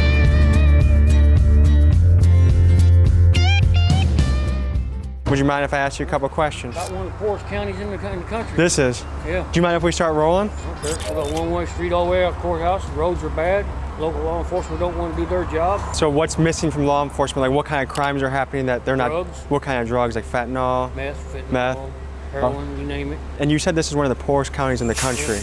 Is that kind of like a reputation it has? It's always been that way. The older generation didn't want no factories or nothing like that, so now the younger generation is paying the price for it. So there's not really good job opportunities here. You either work for the school board, courthouse, or the county. It's the only job. So is there a high unemployment rate here? Yeah. And the people that are unemployed they collect? They're on disability or live on food stamps, stuff like that. And what percentage would you guess of the population is that, of this town? I'd say probably about 80% of it. 80%, wow. Do you feel represented as an American? Yeah, I did when Trump was in, but not now, no. So you felt like Trump kind of had small, like little town America's back, Yeah. but not the current administration. Yeah, he had the people's back. He didn't have the government's back. What about this current administration makes you feel underrepresented? Well, a gallon of milk $7 here. So inflation is hitting people Yeah. heavy. A gallon of milk is $6. Yeah. That sounds crazy. How could a town like this recover and have a second wind to it? Well, they got plenty of farmland. What to do? Let some company buy something, build a factory, start some, give something for the youth to do, other than school and running around the roads and hanging out with their own crowds. So basically, because there's a lack of opportunities for the youth, they're running around getting into drugs, starting those the young, and then that starts a cycle that's going to keep the city economically depressed. Yeah. You just I moved out of here when my boy got up to high school age and moved to Indiana, so he have a better chance. Have a better chance. Now he's working up there and he's making $30 an hour in the factory. That's damn good. His wife's making $15 in that factory, so And it just feels like the opportunities here aren't there. they're not here. So if you were president of this country, what's one thing you would change to help a county like this? I would lower the price of food, gas, give more job opportunities for people in the counties, not worry about big companies as much as they do and worry about the small people. So does it feel like the cost of living is getting so high that it just almost feels impossible to get ahead? I go through $800 a month in food. Wow. What percentage of the town would you say is into harder drugs? I'd say probably over 60%. I've literally sit on my front porch 3 o'clock in the morning and watch people walk down the middle of the highway in their underwear. Really? Yeah. Interesting. Any final thoughts or any advice for us going forward here? Is it sketchy here? Run. Like, is someone? If they don't know you and you step on their property, they'll shoot first and ask questions later. Wow. Well, thank you for the heads up. Okay, so first question I have is, do you feel represented as an American? Do you feel like the government has your interest at heart? No, hell no. I mean, look who we got as a president, Joe Biden. I mean, not that Trump was any better, but I mean, at least he was making stuff happen, They're just running this country in the ground. I mean, look at inflation, look at gas prices. It's the poor that's gonna starve and die. It's not the rich. I mean, it's dropping a bucket to them. What is rich to you and what is poor to you? I think poor is somebody like me. It's a struggle every day. Yeah. Do you have any idea what rent goes for around here? $750. For how big of a house or a bedroom? 2 or 3 bedroom mobile home, living room, kitchen, bathroom, washer and dryer. Okay. And then you got gas, water, and electric, and trash, and then I got car payments, I got credit card bills, I got personal loan debt, Does it feel like you're barely staying above water? Oh yeah, man. Is there anything that you would like to say to the camera? Get Joe Biden out of office. Get Donald Trump back in, or somebody better than Biden. Let's go down to the courthouse where there's probably a lot of characters hanging out. This is known as one of the poorest counties in America. Is that a reputation that people are aware of? Yes. Some want to work and some don't. What do people do for fun around here? You have to travel out. Yeah? Go to Lexington or Jackson or somewhere. There's nothing fun in the entire town. Here. Not a thing here. Do people ride horses? Do they shoot guns? Do they play darts? Do they drink beer? Beer. They drink beer and throw darts. So you mentioned a lot of people are choosing not to work. Are a lot of businesses struggling to hire right now and they just can't fill a position? They will hire somebody and then they just want to go home. They just kind of give up. Pretty easy to quit, huh? As soon as they get their first paycheck, they want to go back to the house. Did you grow up here? No, I've been here for 4 years. I lost my woman. I watched her overdose and die. I lost my home. I lost my vehicle, you know what I mean? I lost it all here. So what do people do around here? Try to survive, that's it. Do you feel represented as an American? No, I haven't even got a stimulus check yet. Really? How did they miss you, man? That's Trump or Biden, if you're watching this, get this guy the stimulus check. I love my stimulus check. Checks. I lost $168,000 in one day. How'd you do that, man? Let's hold it. Was it cash? Yeah. I'm guessing you were running some sort of operation then to get that cash? Yeah. So were you like a known dealer in the area? Are a lot of people struggling here? Yes. Is people not eating around here? Is that bad? Yeah. I mean, people's going through trash cans and dumpsters. You know what I mean? It's not to make money, but just to survive. You know what I mean? Gotcha. What would you do if you were president to change the situation in this town? I would take a match and a lot of gas or something, and I'd set fire to it. What kind of cases do you encounter around here? The warrants and stuff, people gets on them, and people non-child support, drug heads, and people on meth and things like that. Is meth a big issue around here? Oh yeah, it's bad. Yeah? It seems like it just keeps getting worse and worse. And how do you see the cycle getting better? I believe in everything and stuff, people's help and stuff with each other and stuff, and then these rehabs and things, that helps a whole lot too. Okay. So this is known as one of the poorest counties in America. Why do you think it is that way? I just got everything, people and everything and stuff. I mean, there ain't much in this little community and stuff really and things to do. And do you think there's enough job opportunities for people here? There are several jobs and things, a few that people could actually work and stuff if they want to work, but people are just choosing not to work. Several people just don't want to work. That's has a lot to do with the generation stuff. Well, there's some that wants to work and stuff, and there's some that don't want to hardly do much work because they rely on the government and stuff. So welfare systems? Yeah. Do you feel represented as an American? Yep, I feel pretty good. Yeah, I'd like to feel pretty good and stuff. Do you feel like the government has your best interest at heart? And because I feel like some people feel like small town America is overlooked. Well, I know they try to help everything the best they can and stuff. Seems like it to me, but I mean they can only do so much. We got to try to do the rest. So you're about to slap some cuffs on somebody? Oh, huh? yep. They had a little thing with the transit and stuff. They got their they need a ride. I give them a call or something there. And I said, I'll give them a ride. I said, just do the crime. And I said, I'll haul. And where do you take them to? How far is the jail from here? 12 miles. It's the Three Forks Regional Jail. How's the food there? You know, stuff. It's about like at the house and everything. I mean, they fix them 3 meals a day, and they got breakfast and then they lunch, and then they'll have a dinner at the evening. What does struggling look like here? Like how tough does it get? It gets pretty tough, and some jobs and everything might pay like every 2 weeks and stuff to get by, and it helps a lot and everything getting gas stuff. But then there's some jobs that might not get paid and everything like once a month, and you're struggling and everything instead of just making gas money just to get through to work the every day and stuff for that month to get your paycheck. And what does rent go for around here? Oh God, it's about $600 a month someplace. For how big of a house? Just a single wide trailer and things. So this 12 eggs and like the cheap kind, $3.60 at Walmart or Aldi. That would be $2.50. Yeah, this is expensive. Like you're paying as much for these eggs, and these are the factory farmed ones, as you would pay. It's more than what you would pay at Aldi for the pasture raised, a really nice egg. So have you noticed the food prices jumping lately? Tell me from your experience. Yes. Yeah? What in particular? Is there anything specific that you've been buying that all of a sudden has jumped? Everything. How much do you think your grocery bill has gone up? Oh, I'd say about $200,000-$300,000 a month more. Really? That's a lot of money. Yes, it is. And why do you think that is? It's tough. Big. I don't know. I would say because, of the area, I would say, because, where we live in this rural area, where gas was so high. Which Has your budget also gone up by $200 or $300 a month? Is there any specific food item that you've noticed has jumped? Eggs is one of it. Milk. Yeah, hamburgers. 2 or 3 years ago, what could you buy eggs for? $1.99 or something, $1.50. I worked in the store for 35 years. Eggs used to go for 99 cents a dozen, 89, 79. So it's nearly doubled or tripled. Yeah, they're almost $4 a 12 for a dozen. Yeah. This is also known as one of the poorest counties in the country, right? What to you is rich and what to you is poor? Like how much a year do you have to make or a month do you have to make to be rich, and how much do you have to be making to be poor? You have to make a lot to be rich, wouldn't you? Probably $100,000 a year or something. Yeah. Okay.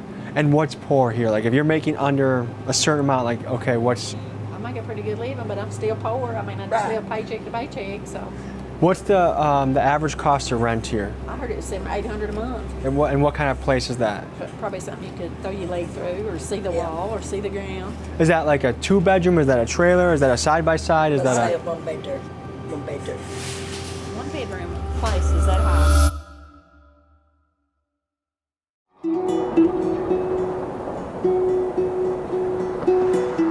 We're here in the beautiful state of Kentucky to dive into the poorest county in America, Osley County. We actually were here 2 years ago and did a piece, but we just didn't think we did it justice, so we're back to cover it properly. My concern for America is that people are right now. When you are paying $20 for eggs, cheese, and sausage, and cost of rent's going up, your utility bill is going up, wages have stayed stagnant, jobs have gone overseas. Without further ado, folks, Osley County, Kentucky.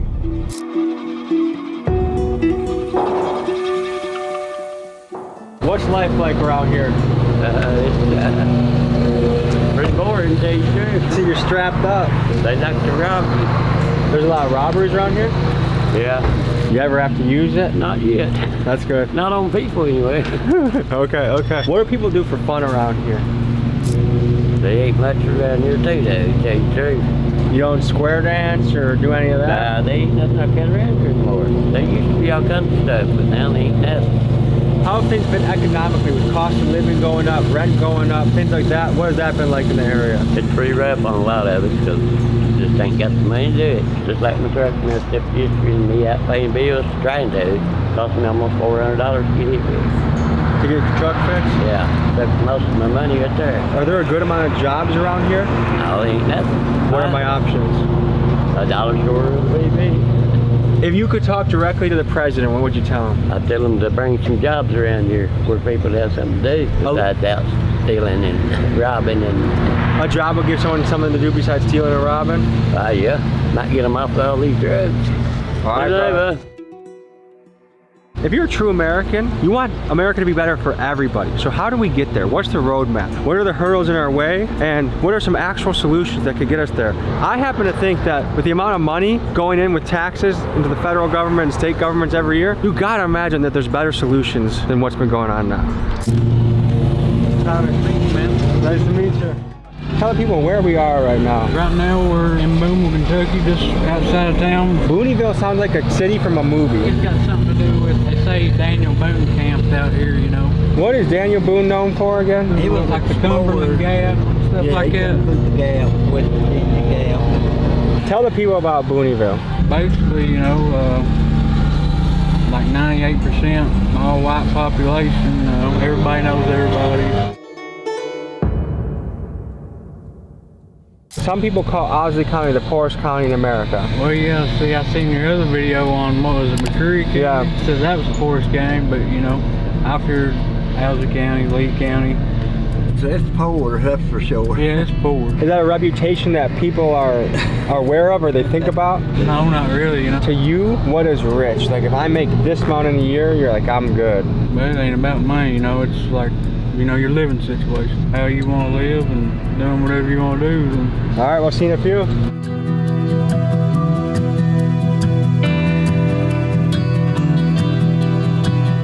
You can tell just by who's shopping at the gas station that meth is definitely an issue in the area. My hunch tells me that fentanyl has creeped in here too. I know that this is kind of middle America and some of the trends that happen in LA, New York are slow to hit, but fentanyl has pretty much creeped in everywhere now. So I want to explore a little bit more about that. One of the questions in my head is, does poverty cause drug addiction? Like the misery of poverty, you mask it up with drugs, or by getting into drugs, does that cause poverty?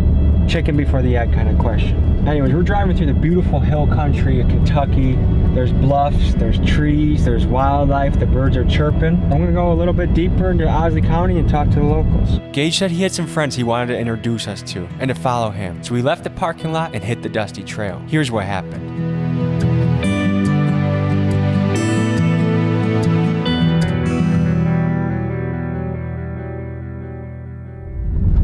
We've been on a dirt road for a little while now, and this is only a spot that a local could bring you into. Hey, buddy. They don't bite, they just bark. My dog's like that too. Come here. Hey, puppy. Come. She didn't like it. What's her name? Gracie. That and our baby. The little guys are the ones you gotta watch out for with the dog. Yeah, he's I run clap over top of that little fella in my car. Yeah? We went over him. I mean, there's blood and everything coming out of his mouth. You said you ran over him? I backed up and turned it back over him. Yeah. He's doing okay, huh? Yeah, I give him medicine. Doctor him up. Yeah.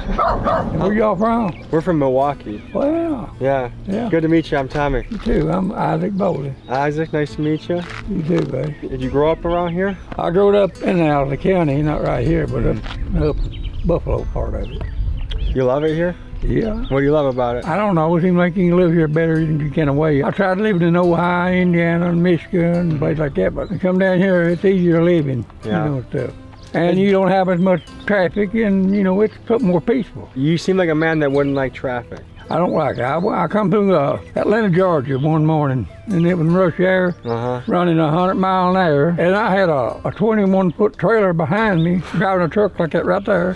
You sound like a menace on the road. I mean, I had to. The man I was riding with, he had a heart problem, but he's having a heart attack or something. He said he couldn't do it. If I was in your car driving 100 with you, I'd probably have a heart attack too. I'm kind of a weenie when it comes to high speeds. Well, if everything's running that fast, and you had to get in the lane over here, and you was in this lane, you had to get past them. Yeah. So how has this area changed over time? What was it like when you were a kid? Well, where I was born, up in Upper Buffalo, there wasn't no traffic. There wasn't no cars up in there.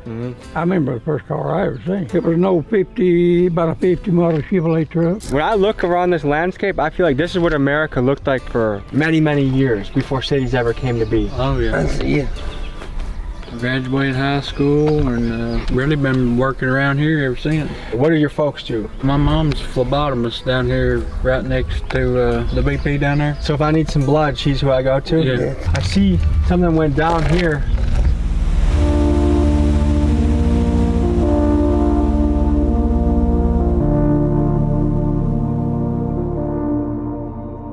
That was yours? Yeah. What happened there? Don't know, buddy. Come on about 3 o'clock in the morning, smoke some out the windows. You got a mean ex-girlfriend or something? That's what I was trying to figure out, yeah. I don't think I made one that mad, though. What do you think happened? I just don't know. Just one of them things, I guess. How long ago did this happen? 2 months ago. That's a big life event to have your house burned down. It's pretty bad, yeah. I mean, I guess insurance isn't going to cover this? But I know insurance. Yeah, that's pretty rough, man. Yeah. How has Osley changed over time? From when you were a kid to now, how has it changed? Well, we've got like a new road, a new 30 coming out of Bateville there, you know. Well, we've got a stoplight down there now, costing like one red light. So when you grew up, there was no stoplight? No, we just had a flashing caution light there. Yeah. What are the pros and cons of a small town? Oh, well, of course, you got everybody in your business all the time, you know. Is it hard to find a lady to court around here? You can find plenty of them, but now it's hard to what they are.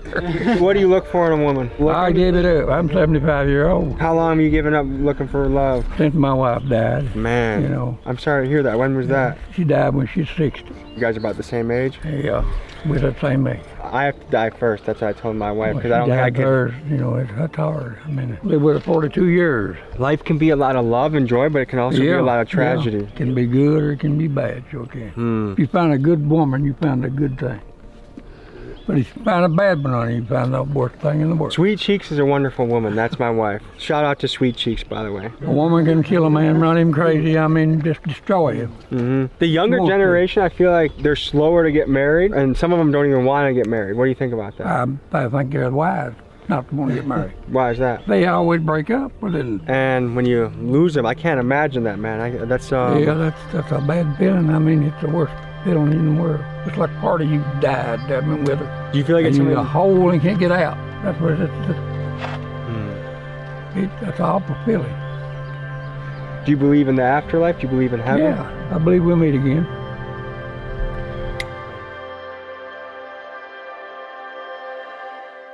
If I want to date someone around here, what are my options? Where do I go to find them? What do you look for? Oh, man. Tinder? No, it's not Tinder. No, not around here. Are people on Tinder? Sure they are, but they're probably like registered to Lexington or, you know, somewhere where there's more people, you know what I mean? Do you also have to drive kind of far to find them? Oh yeah, I mean, you know, besides the same old ones around here, you know. So if you found love, you found a woman, and she said, hey, but you gotta move to Lexington or Louisville, would you do it? Or you say, hey, I want you to live in the country with me? Yeah, I guess if I loved her enough, I probably would. What do you fellas do for fun? We go fishing or something like that, or, you know, just... Is there a good creek around here? All these rivers and creeks, yeah. What can you catch around here? You can catch catfish, bass, crappie. So I noticed in the South a lot that people have a lot of cars on their property. Is everyone just kind of working on a project? Yeah, most of them, you know, is like parts cars they buy for parts. You know, they'll put the parts they need off that car. And okay, so rather than buy, let's say, 3 parts for $1,000, you might buy the whole car for a few $100, and then you can mix and match what you want off of it. So I'd imagine that people around here are fairly handy. Oh yeah. Yeah, everybody's self-sufficient, most of them. And if I wanted to find a job around here, is that hard to do? Ooh, yeah. You'd be screwed. Yeah, it's pretty hard, yeah. Or, you know, mowing yards. That's what I'm doing right now. You do some welding Dollar as well. store. I went to school for it, yeah. How far do you have to drive to find a welding job? At least to Lexington, so what? Yeah, at least to Lexington. 75. You have to commute that far just for a good job? Yeah. So when people say like there's just not shit around here to do or shit around here for employment, they mean it. Oh, absolutely, yeah. Did there used to be something in town and then it went overseas, or has it just always been not that much? You know, when they done the tobacco buyout. Yeah, it used to be the tobacco. Yeah. Do you guys still believe in the American dream? Oh yeah. And what does that mean to you? Living free, doing whatever you want, you know. I'd say we probably live pretty close to it as you can get right now. And what makes this place free? Being able to get out and, you know, roam around the hills and be outside. Going back to the whole job thing, so if you don't have a job, what % of people would you say are on the draw? Pretty high percentage.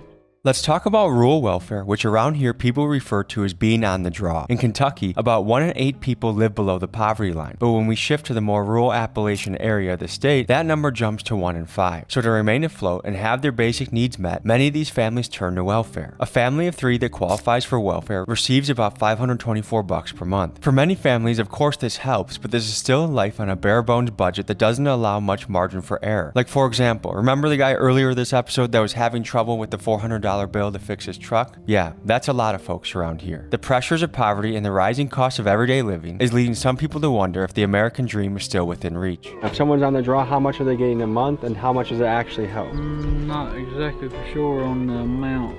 I think it probably varies depending on what you draw. And how many kids you have. Disability, stuff like that. We just sent $90 billion overseas to fight wars in places that isn't our country. And what do you guys think about that when you see our government send our tax money overseas like that? Slap in the face, you know. We just get screwed. Using that money to help us, you know. If they built a brand new manufacturing plant or 2 in the area, do you think people would be flocking to sign up for that? Oh my God. Them door you line up. They'll be fighting. Be fighting against them. People be fighting to get a job? Yeah, absolutely.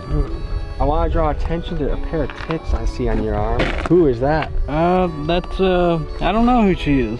She has a nice rack, eh? Yeah. You asked me what my bucket list was, right there it is. Do your own tattoo? I've done it, yeah. Yeah? Yeah. Tell the people what that means to you. A big paleo point, you know, it's just an extremely rare thing to find. Probably worth about 10 grand. The arrowheads? What are you using? Yeah, that would be worth at least 10 grand. What are you using?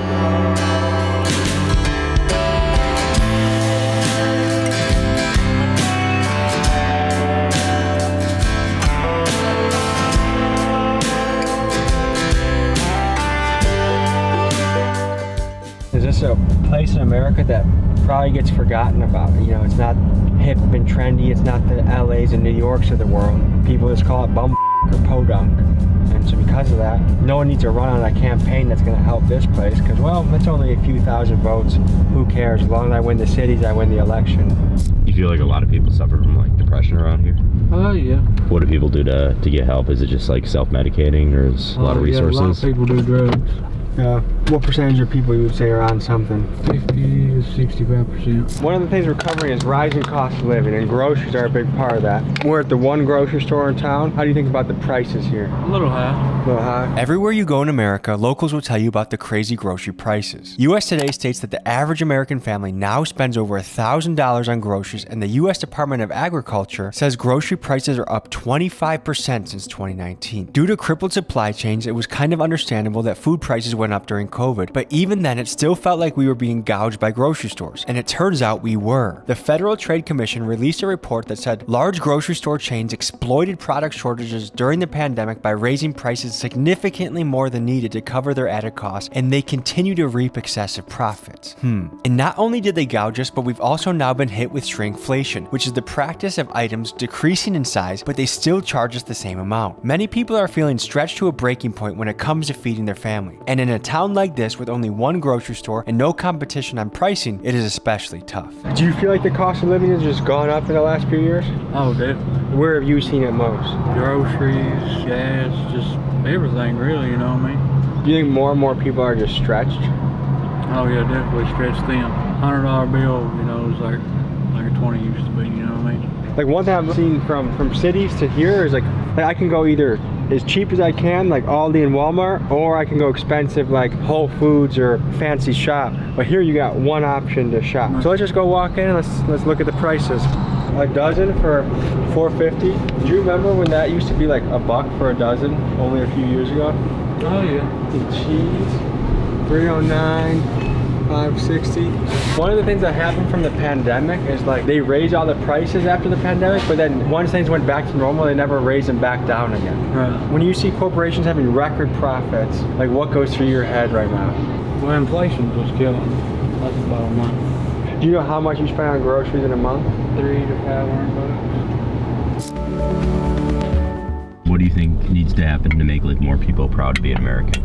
I think with the whole immigration ordeal right now, like I think we need to slow way down on that, because you know we're letting all these people, I mean they're illegal aliens in, and you know we're giving them all this, you know, they give them food stamps and they give them checks every month, and there's American people that are out here starving, you know, homeless veterans. That right there, I mean, that's a shame to America, to me.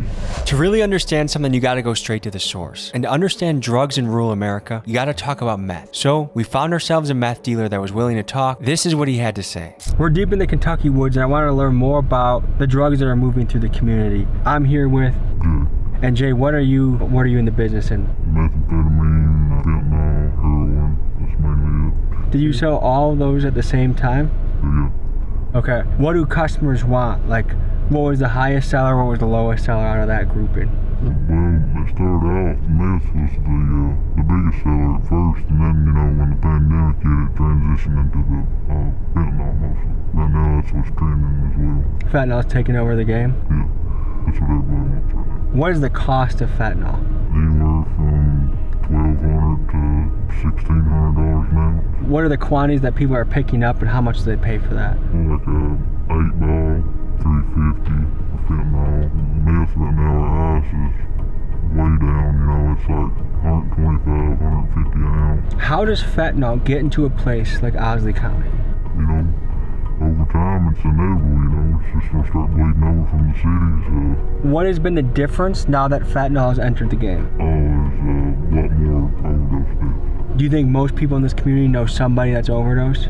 Absolutely. From what I understand, there's only one officer, one sheriff in the entire county. So is it pretty easy to get away with selling it? No, it's not actually.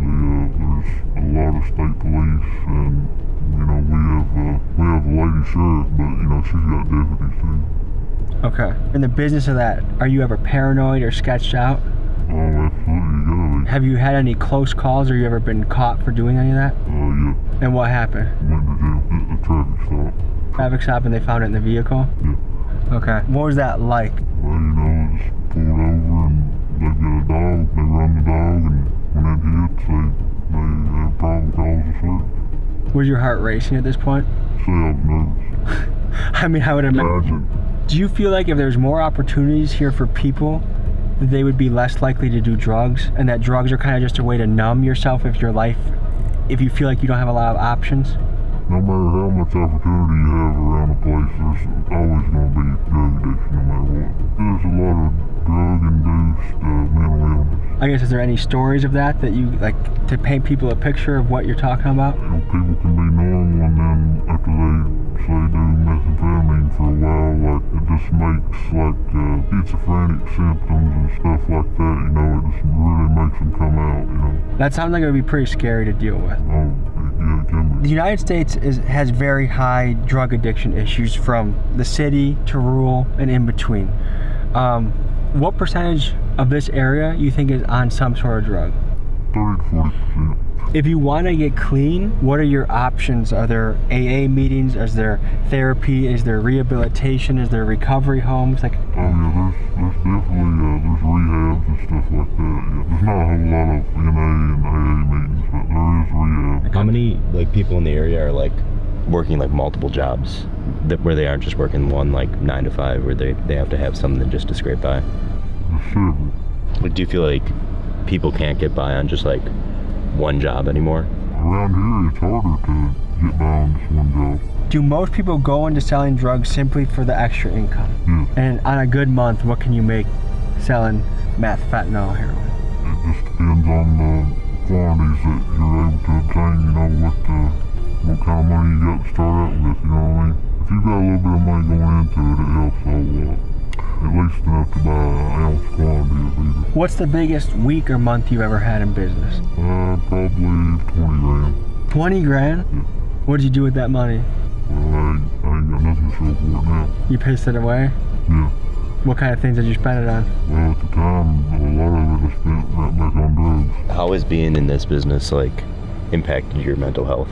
At first, you know, it impacted it severely, you know, but the eventually, you know, you'd be surprised what you can normalize, you know what I mean? Is there any thoughts that you like to share with people back home? The only message I have to people back home is to try to put the fentanyl down if you can, you know what I mean? Because eventually, it will get you eventually.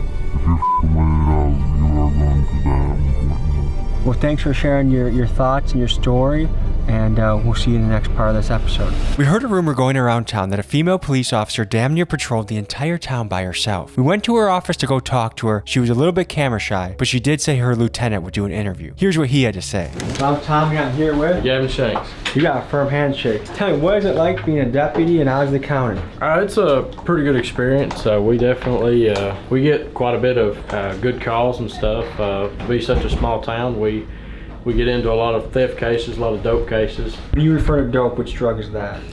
We get primarily a lot of methamphetamine cases. We do get a lot of marijuana use, but it's not typically something we don't worry about it as much as we do the other. Do you feel like arresting someone for weed is kind of a waste of time? Typically, I'll be honest, I don't arrest for weed. I usually write a citation and just seize the marijuana. If it's a very large amount, it kind of puts it into a different scale because it kind of bumps into like a trafficking case. Yeah. To me personally, I've never actually arrested on it. I always just write a citation for it. Not that I'm in trafficking marijuana, but I just think it's, I feel like of all things you can be put in a cage for, weed is like, come on. Has theft gone up in recent years or has it stayed steady? I think it's definitely, I think it definitely goes up and down. I think right now it's up a lot. I think one of the leading things of theft is drug use. I think a lot of people, when they start using drugs very heavy, it turns into theft to pay for an addiction. Yeah. Do you think poverty creates drug addiction, or drug addiction creates poverty, or it's kind of the same side of the coin? I definitely think, if anything, I think the drug addiction definitely is the lead to poverty before poverty would be the lead to drug addiction. You know, I speak to a lot of these people we arrest, and a lot of people we, don't arrest. We just have conversations with them, and a lot of them, whether they're telling the truth to me or not, they don't. I don't know, but they'll always say, I want to get off of it, I just can't, and so it kind of leads them down that path of not being able to stop, even if they wanted to. And I think it slowly leads to that poverty level because they're unable to pay for other things, trying to pay for that addiction. If someone truly wants to get clean, what are the resources in the county for them to explore? So one of the big things is, especially on these first-time offenders, we always try to give people the opportunity for rehab. We'll send them to a 90-day mandatory rehab, usually on the first and even second offense. Who pays for that?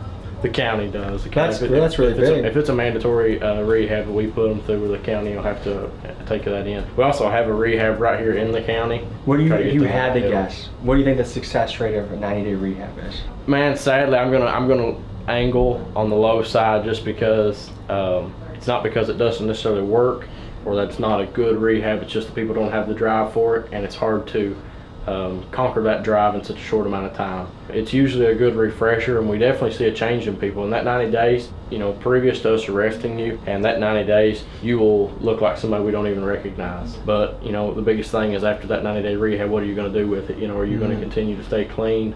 And that's hard. A lot of people think that they can get out of rehab and go back to running with the same crew, and it just 9 times out of 10 doesn't work out.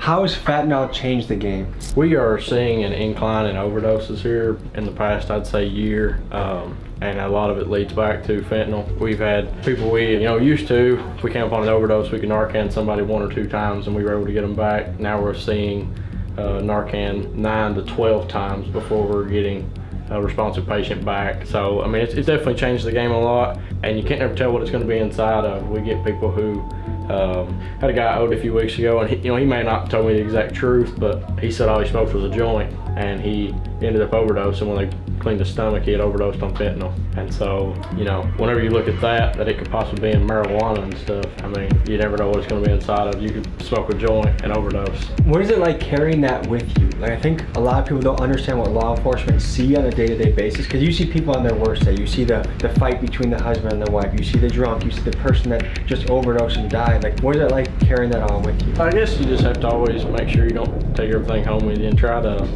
just remember it's a job. It does get hard.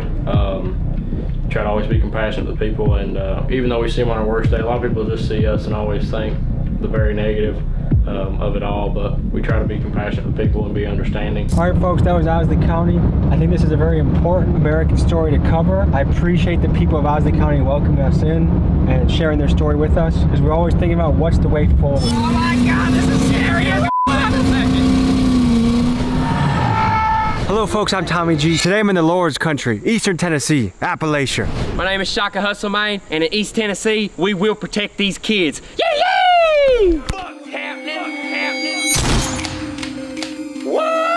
We come from Southern Appalachia, put a church on every block. If you try to harm our kids, we'll take you down with 30 shots. Cause it's Southern Appalachia, Lord protect us with this block. Cause we will protect these kids, make it count with every shot. It's the way of life we live, and we're strong in all. Is that your first drink? 12 years old? Yeah, and I smoked my first when I was 5. What do you picture when you think of the most redneck place in America? Perhaps you picture rural Alabama or somewhere near the Florida Everglades. What I picture is Eastern Tennessee, located smack dab in Appalachia. This place is country, the Lord's country. Here you're liable to find a gun in damn near every house, and it's not uncommon to still spot a Confederate flag flying. It's a place where gas stations sell an awful lot of chewing tobacco, and the boys in this town drive trucks. In this episode, I meet with local resident rapper, Shaka Hustle, man. Here's what this kid sounds like. Get the stick like I'm bound to make a spear. I knock your ass straight the fuck up out of here. Pussy talking shit cause he think he in the clear. Step through the creek like I'm running from bloodhounds. It's a fun town, you get gunned down. Ways of the world, I'll be sicker than syphilis. The mark of the beast when I reminisce. In this episode, we shoot guns, get mud on our boots, and meet the local folks. Everything you see is for educational purposes only. Let's giddy up.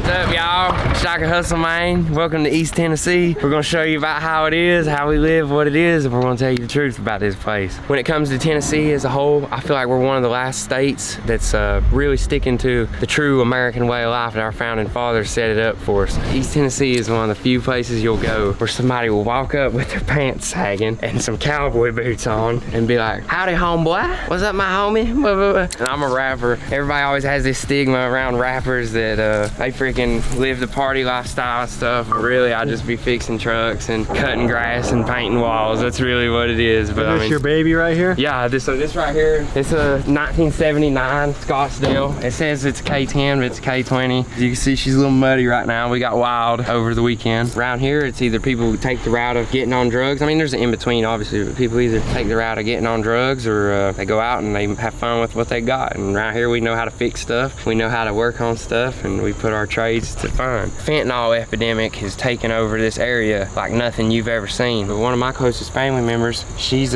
recently got on fentanyl, and this is somebody that we never ever thought would even dabble in drugs. Done got evicted, it's got her car repoed and stuff, and she's scared she'll die if she quits. But the thing is, I'm scared she'll die if she keeps doing it. I went to prison in 2015. There was so much dope that almost everybody you knew was selling dope or on dope. And it's dope, man. Yeah. Okay. And then whenever I came home, it was such an epidemic. I came home in 2019, I got on it. My baby mother, her sister, just died from fentanyl. Her dad, come to find out, was the one that had gave it to her. He had bought it from somebody and gave it to her, and she passed. He got charged with second-degree murder. The dealer and his girl got charged with second-degree murder, but the one dealer was coaching a youth football team. Jeez. And they knew that he was selling fentanyl. My stepbrother, I ain't seen him in 10 years, and I caught up with him at the corner store. We ran into each other and caught up. Next day, he was dead because he took a pill and it killed him.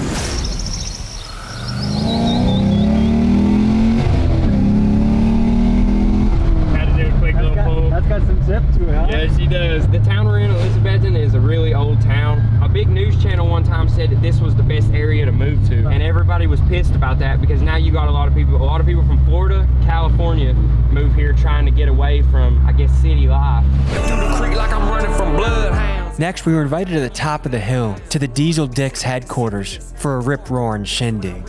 Hey, we are 11 minutes out. It's lit up here right now, dude. We're excited, man. We're really excited. I'll come down to the bottom of the driveway in about 5 minutes. All right, thank you, man. Y'all better tighten up. We're going uphill this time. Let's go. All right, just follow me. We're almost there. You ready? Oh, I saw goats over there. Oh, jeez. Where are we right now? Right now we're in Stony Creek. And it's safe to say that that's in Appalachia. Yeah, we're in the bottom part of Appalachia. I don't know if you're affiliated with a gang, but we're with the Diesel Dicks. Yeah, we're with the Diesel Dick gang right now. I know you see the truck on the back, that truck sitting over yonder. But yeah, that's what we do. We spin tires, we break shit, we fix it, and we f***ing turn up. I like the belt buckle, that's some high fashion right there. Hey, listen, bro, some old man made that shit for me. My wife would love me if I dressed like that. Hey, you better lock her up if I'm around here. If I had an Appalachian stereotype, one would be that people can fix just about anything. Oh, yeah. And two is that they like to tinker. Like they got a bunch of cars, they got a bunch of stuff. Is that an accurate stereotype? Absolutely, yeah, that's the name of the game. It's what I enjoy doing. Even if I had $1 million, I'd still be out here tinkering with my toys and stuff. Do you guys feel represented by our current government right now? I feel like there's only one politician that I feel like I can trust, and that's the man that tells it straight, and y'all already know who that is. Hillary Clinton? No, we're talking about Trump. We're talking about goddamn Hillary Clinton. Shut the hell up. I support Trump because he's the only person that I feel like has brought the whole American movement forward. So, you know, the whole MAGA movement shit. But dude, any politicians in general, it's just like, we don't know them people. What does success mean to you? Wake up, do what you want every day. The life we're living. Yeah. Is there any lingo I should be learning if I'm trying to blend in a little bit more? You gotta say y'all all the time. Y'all? Yeah, yonder, you gotta say out yonder in the holler. How far is yonder? Right here, over there. And if you hear somebody around here say, yesterday, you know, this happened the other day or whatever, that could be any time from now and 6 months ago, you know, that don't mean shit. The funniest thing around here when somebody in the holler or something gives you directions, they're never using street names and shit, they're using landmarks. Go north as far as the hill, then take a right? Yeah. John Boy's truck right here is locally famous. John Boy, tell him about your truck. Show him, I guess. Are you making a barbecue in here, or what is all this? Hey, working with the stick like I'm bound like a spear. Pussy talking shit cause he think he in the clear.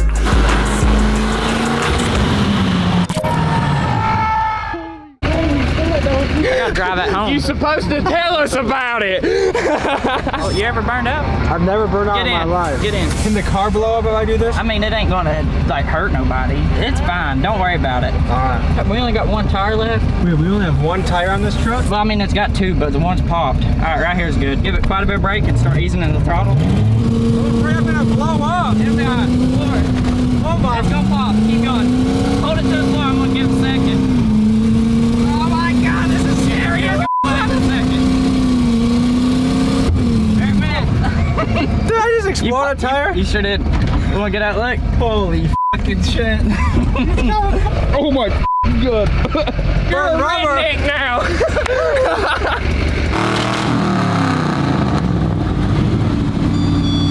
He just broke something. We gotta have a moment of silence. I mean, we's all riled up, but... Let's see what you got. I'ma walk me 100 miles, I'ma do the dirt and I'ma handle work every day. I'ma slow down, here we go now, then relocate a hoe straight to her face. I'm serious, come around like you curious. I'ma put my little bitch in the years. I'ma settle my family tears and still before mine, I'ma settle all yours. I'm cut from a different cloth, I can fly like a mountain, y'all this get you off the block. You want a drink? I'll take a little sippity Oh no! Tommy G! Yeah! I'm drunker than but I'll tell you what, fuck them is the important lesson, because listen, dude, people are gonna with your ass, and if you just say fuck them, it ain't gonna bother you, man. Hey, listen, I was 12 years old and I threw up on Maple because my daddy said, you think you're a goddamn man? Go ahead, go ahead. Was that your first drink, 12 years old? Yeah, and I smoked my first blunt when I was 5. When people think a rapper in their head, you're not the first image that they stereotype. Do you think you can change that? And do you think the game is missing some new flavor? Rap is so broad. Anybody who can talk can rap. There's a stereotype around us. I got you on the next one more. That we're a bunch of, there's a stereotype around us that we're a bunch of dumb hillbillies. But anybody can come up here tonight and have fun. Who's going? We got a goddamn carrot!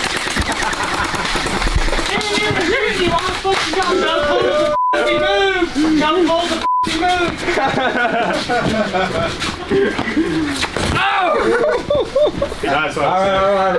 Yeah, we're good. That's how you earn respect a lot of times up here. What percentage of people have guns in their house? There's a gun above every door in my house. It'd be easier to talk about the percentage of people that ain't got a gun in their house. What the f if somebody was to break in? What the f you gonna do? If you throw him down, he gonna get back up and shoot your ass. And when you got kids, it makes a different thing. Once you have a kid, you gotta keep a gun. You call the goddamn police, they gonna be there in f***ing 10 to 20 minutes. You got a goddamn 12 gauge, that motherfucker gonna be there right now. What's that tattoo on your knuckles, man? Right, this RHCC, raise hell and eat cornbread, dude. I got the state of Tennessee. I got this shit done in a kitchen, bro. Fuck yeah, this was done in the kitchen. This shit was done in a fucking trailer run by a generator. The stereotypes from outside of this state ain't right. People take up for each other no matter what skin color, no matter where you're from. What do you think the stereotypes are? People act like a lot of mountaintop hick people and stuff in our area are incest, drug addicted, racist. Yeah, racist. I got a kid with a black girl. Yeah, my mom's black, dude, believe it or not. Like, there ain't nothing to it. Skin color ain't nothing different than your hair color, bro. Genetics is genetics. We're all human beings. There's shitty human beings and good human beings in every race, hair color, state, no matter what it is, bro. Trying to split this nation up. When the people come together and unify, that's when the government gets scared of us, dude. Look at 1776. Woohoo! Yeah. All right, folks. It's time to go to sleep. We'll see you in the morning. I think we're about to hang out with what they call the Tennessee Taliban. I don't know, I have to ask them. But we're gonna make sure our ears are protected. We're gonna get some earplugs and some watermelon, some fruits that we can shoot. Let's get it. Bitch, hot. Smoke some. I'm bringing the shit for real. I'm fucking it up, cause that's how I feel. I hear Tennessee is one of the best states for gun law rights. I'm originally from Southern California, so moving here, it's definitely a breath of fresh air. What is the gun culture like here? You know, the Second Amendment is very open and not restricted. Coming from a pretty rough area in Southern California, it's definitely a blessing that I can carry and don't have to jump through hoops and steps like that. Do you think it's something that Americans should protect and fight for? 100%, 1000%. We got our earplugs, we got our butt plugs, we're ready to shoot. I was a country boy, now I'm a country king. Tennessee has some of the most pro-gun, pro-Second Amendment gun laws in the United States, so we decided to get educated and learn more about the gun culture here. Now run a whole 100 bands up quick as a bitch. What are the gun laws like in Tennessee? They're easy. It's called constitutional carry. As a Tennessee resident, you have the right with a driver's license to conceal or open carry any weapon within the state. And that goes from pistol to shotgun to AR. Anything. How do you prove that I'm not crazy, that you're not putting? You have to pass a background check. You answer all these questions on this form. If you do not answer truthfully, it's a felony. And then from this, I run your background. And it goes through 5 different divisions. Are you a fugitive from justice? I'm not, but you are, right? Yeah. Just like anything, like 99% of people that buy guns are gonna be good gun-holding people, but then there's the crazies, the Columbines. How do you stop that from happening? Well, you can't really stop it from happening if somebody's gonna come in and lie about it, but we pretty much have a good idea. We have the right to refuse anybody to buy a gun. We just had somebody that signed up to take a class with us. We didn't feel comfortable with the individual, and we gave her her money back and won't even let her take the class. They were twitching a little too much. I went to a gun safety class recently. I got my concealed carry, but I'm scared to buy one because I sleepwalk sometimes and I don't want to wake up and accidentally take out my family. But I kind of do want a pistol. I live in Milwaukee where it's a little, but I have dreams sometimes where like someone's in my house and I'm running to go get them. I don't want to accidentally wake up and in the middle, you know what I mean? No. No? We probably refuse to sell you a gun. Okay. We left this gun store and met up with Shaka and his friends to shoot completely legal guns. Thank you, YouTube. So what do we got on the table here? This is a Palmetto State dagger. These are my carry guns right here. These are also Glocks. But this right here is a Glock 19. This is my home defense because it's got the laser and the flashlight. This was actually given to me by somebody who was murdered literally a week after they gave us to me. How young were you when you shot your first gun? Probably like 5 or 6. Maybe 4. I was shooting an AK-47 when I was, before I could even ride a bicycle. What does the right to bear arms mean to you? It's an infrangible right given to us by the Constitution, so it explains it in itself. Now I can understand people's fears about training and everything else. You can go out and get proper training, it's not expensive. There's plenty of people around that know what they're doing. They can teach everybody. Maybe we drink a little bit before we start shooting. Have you guys got some Bud Lights we could drink? Ah, get the f out of here. Firearms and alcohol in Denver mixed. Do you feel like Bud Light goofed up big time with some of their recent advertising? Hell yeah. I mean, I ain't never been in a bar and seen a freaking transgender man sipping beer, drinking beer, you know what I mean? When I was in 4th grade, they took us on a field trip to a place called Camp Explorer, and we'd shoot bows and guns when we were in 4th grade with our teachers, dude, shooting guns. Who's gonna shoot first? I got this ready. Right here. Yep. You ready to go? I was a country boy, now I'm a country king. This year I'm serving fans, last year I was serving fiends. Now I'm living dreams, bitch get out my way. I ain't trying to see no mic unless I'm getting paid. There it is. Country king, Do you feel like this part of the country's been forgotten about a little bit, or is underrepresented? I would agree. In all fairness, I feel like the state of Franklin would have been a cool idea if that ever stayed into history. I think the state of Franklin? Yeah. Benjamin Franklin. They about in the 1800s, so they tried to establish the state of Franklin instead of the state of Tennessee, and it basically just incorporated the entire Appalachian mountain chain as one state. So I think that would be interesting. I mean, Tennessee's an okay state. We've got a decent state government. It's been all right. Could be do better. Do you feel like you're represented under the Biden administration? Well, no, not really. I mean, food prices, gas prices, unemployment, the debacle that is the southern border, the things they're doing in our educational system to our children, none of it's good. I've had some personal experiences in some of that. I went down to the southern border. I was on a border task force, I'll just leave it at that. Went down there and partnered with Texas, DPS and National Guard and did some work, and I saw your video on it. It's a disaster down there, you know as well as I do. We captured 2,300 people in 19 days and 4-mile stretch of border, and I would say about 85% was military age males. And out of that 2,300 after their process, 750-ish were already convicted pedophiles, rapists, child molesters inside the United States. Because Trump said a controversial statement that they're not sending us their best, they're sending us their criminals, their rapists. But from 1/3 of the people you got, you'd say are on that category. 1/3 just via paperwork. Not everybody. There was good folks down there. I really didn't see that many women and children. I saw a couple groups, at least the shift I worked from 05 till noon, about lunchtime. But it's all military age males. Are you proud to be an American? Of course. And do you feel like we're losing that in this country? Sadly, yeah. There's still a good core of people that are happy to be here, happy to be left alone. That's the big thing. Everybody just wants to be left alone. People just want to be left alone and allowed to have guns down their jeans, huh? Akimbo!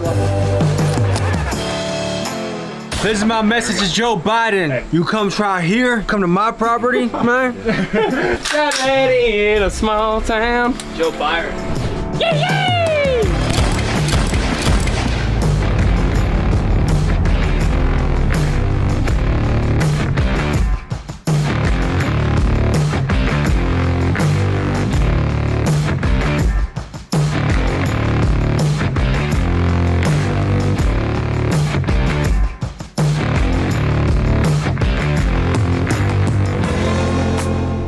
In these videos, I love meeting absolute characters.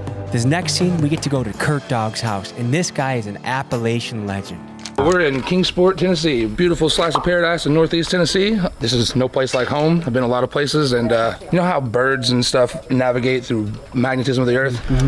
Well, my magnetism feels right here. So I hear you're somewhat of a genius. By day, what do you do? What's your profession? Right now, I actually work for the U.S. Army, making explosives at the Holston Defense. You must be damn good if they let you in with all your tattoos. Well, you know, with a degree and a great work history, the possibilities are endless. That's the big house where me and the wife live. And the kids.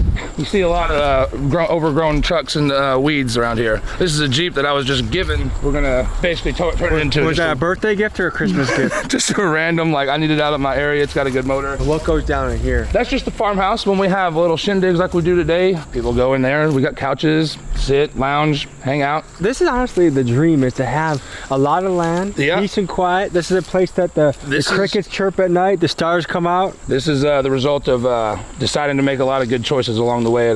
Probably a little later than most. About 27, I got my head out of my rear and worked, went back to college, got my degree. What up, Caleb? It seems like in these parts, having a gun on you is like having underwear on you.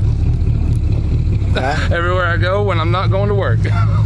Do you feel like this part of the country is overlooked or underrepresented? Underrepresented in a positive light. I feel like a lot of the focus is on the negative because there's not a whole lot here going on except for, you know, got Music City over in Nashville and all that. You know, this small area, you just assume that it's a bunch of dumb rednecks. I've never been mudding properly before in my life. Properly? So, yeah. You'll probably get it done today. Oh yeah, definitely here today. Guys, as we're waiting to heat things up, I should let you know about this. I'm creating the largest gain in America. Big dogs gotta eat. If you want to join the gang, buy a shirt, TommyGMcGee.com. I have you covered. Here's another thing about this area. We are superbly globally relevant, as in Eastman makes products that are used all over the world. All the plastics, all the bottles and stuff like that, they make the polymers that they use to do that. They had a big contract with Coca-Cola for years, and Kodak. There's a lot of people out there that make America run, and we're kind of forget about them a little bit. They don't think about the boots on the ground kind of people, you know? Boots on the ground, that's one of the slogans of the channel.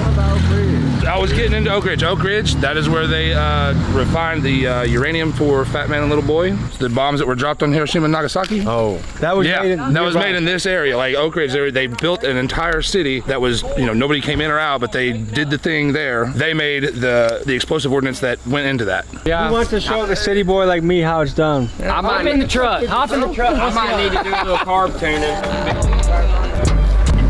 Bitch, I'ma bounce back. I got a chef full of tools and a whole lot of parts in the frame and an outback. I'ma build me a truck and no doubt that. Really building shit up on the scene. Bald head, look like Mr. Clean. Rolling super swappers, I'm the king. Rolling, we ain't off a beam. I've seen some Confederate symbology around here. Yeah. It means something different to people. What does it mean to people? Going all the way back to then, you know, the North kind of controls everything, and South wanted to run their own thing. You know, this slavery thing is terrible, awful. Should have been thrown away a long time ago, but this area shouldn't be governed by them as harshly, because they profit while we make the stuff, you know? Looks like you went hog hunting recently, huh? That's bull. No, I'm talking about hog hunting. He's actually right.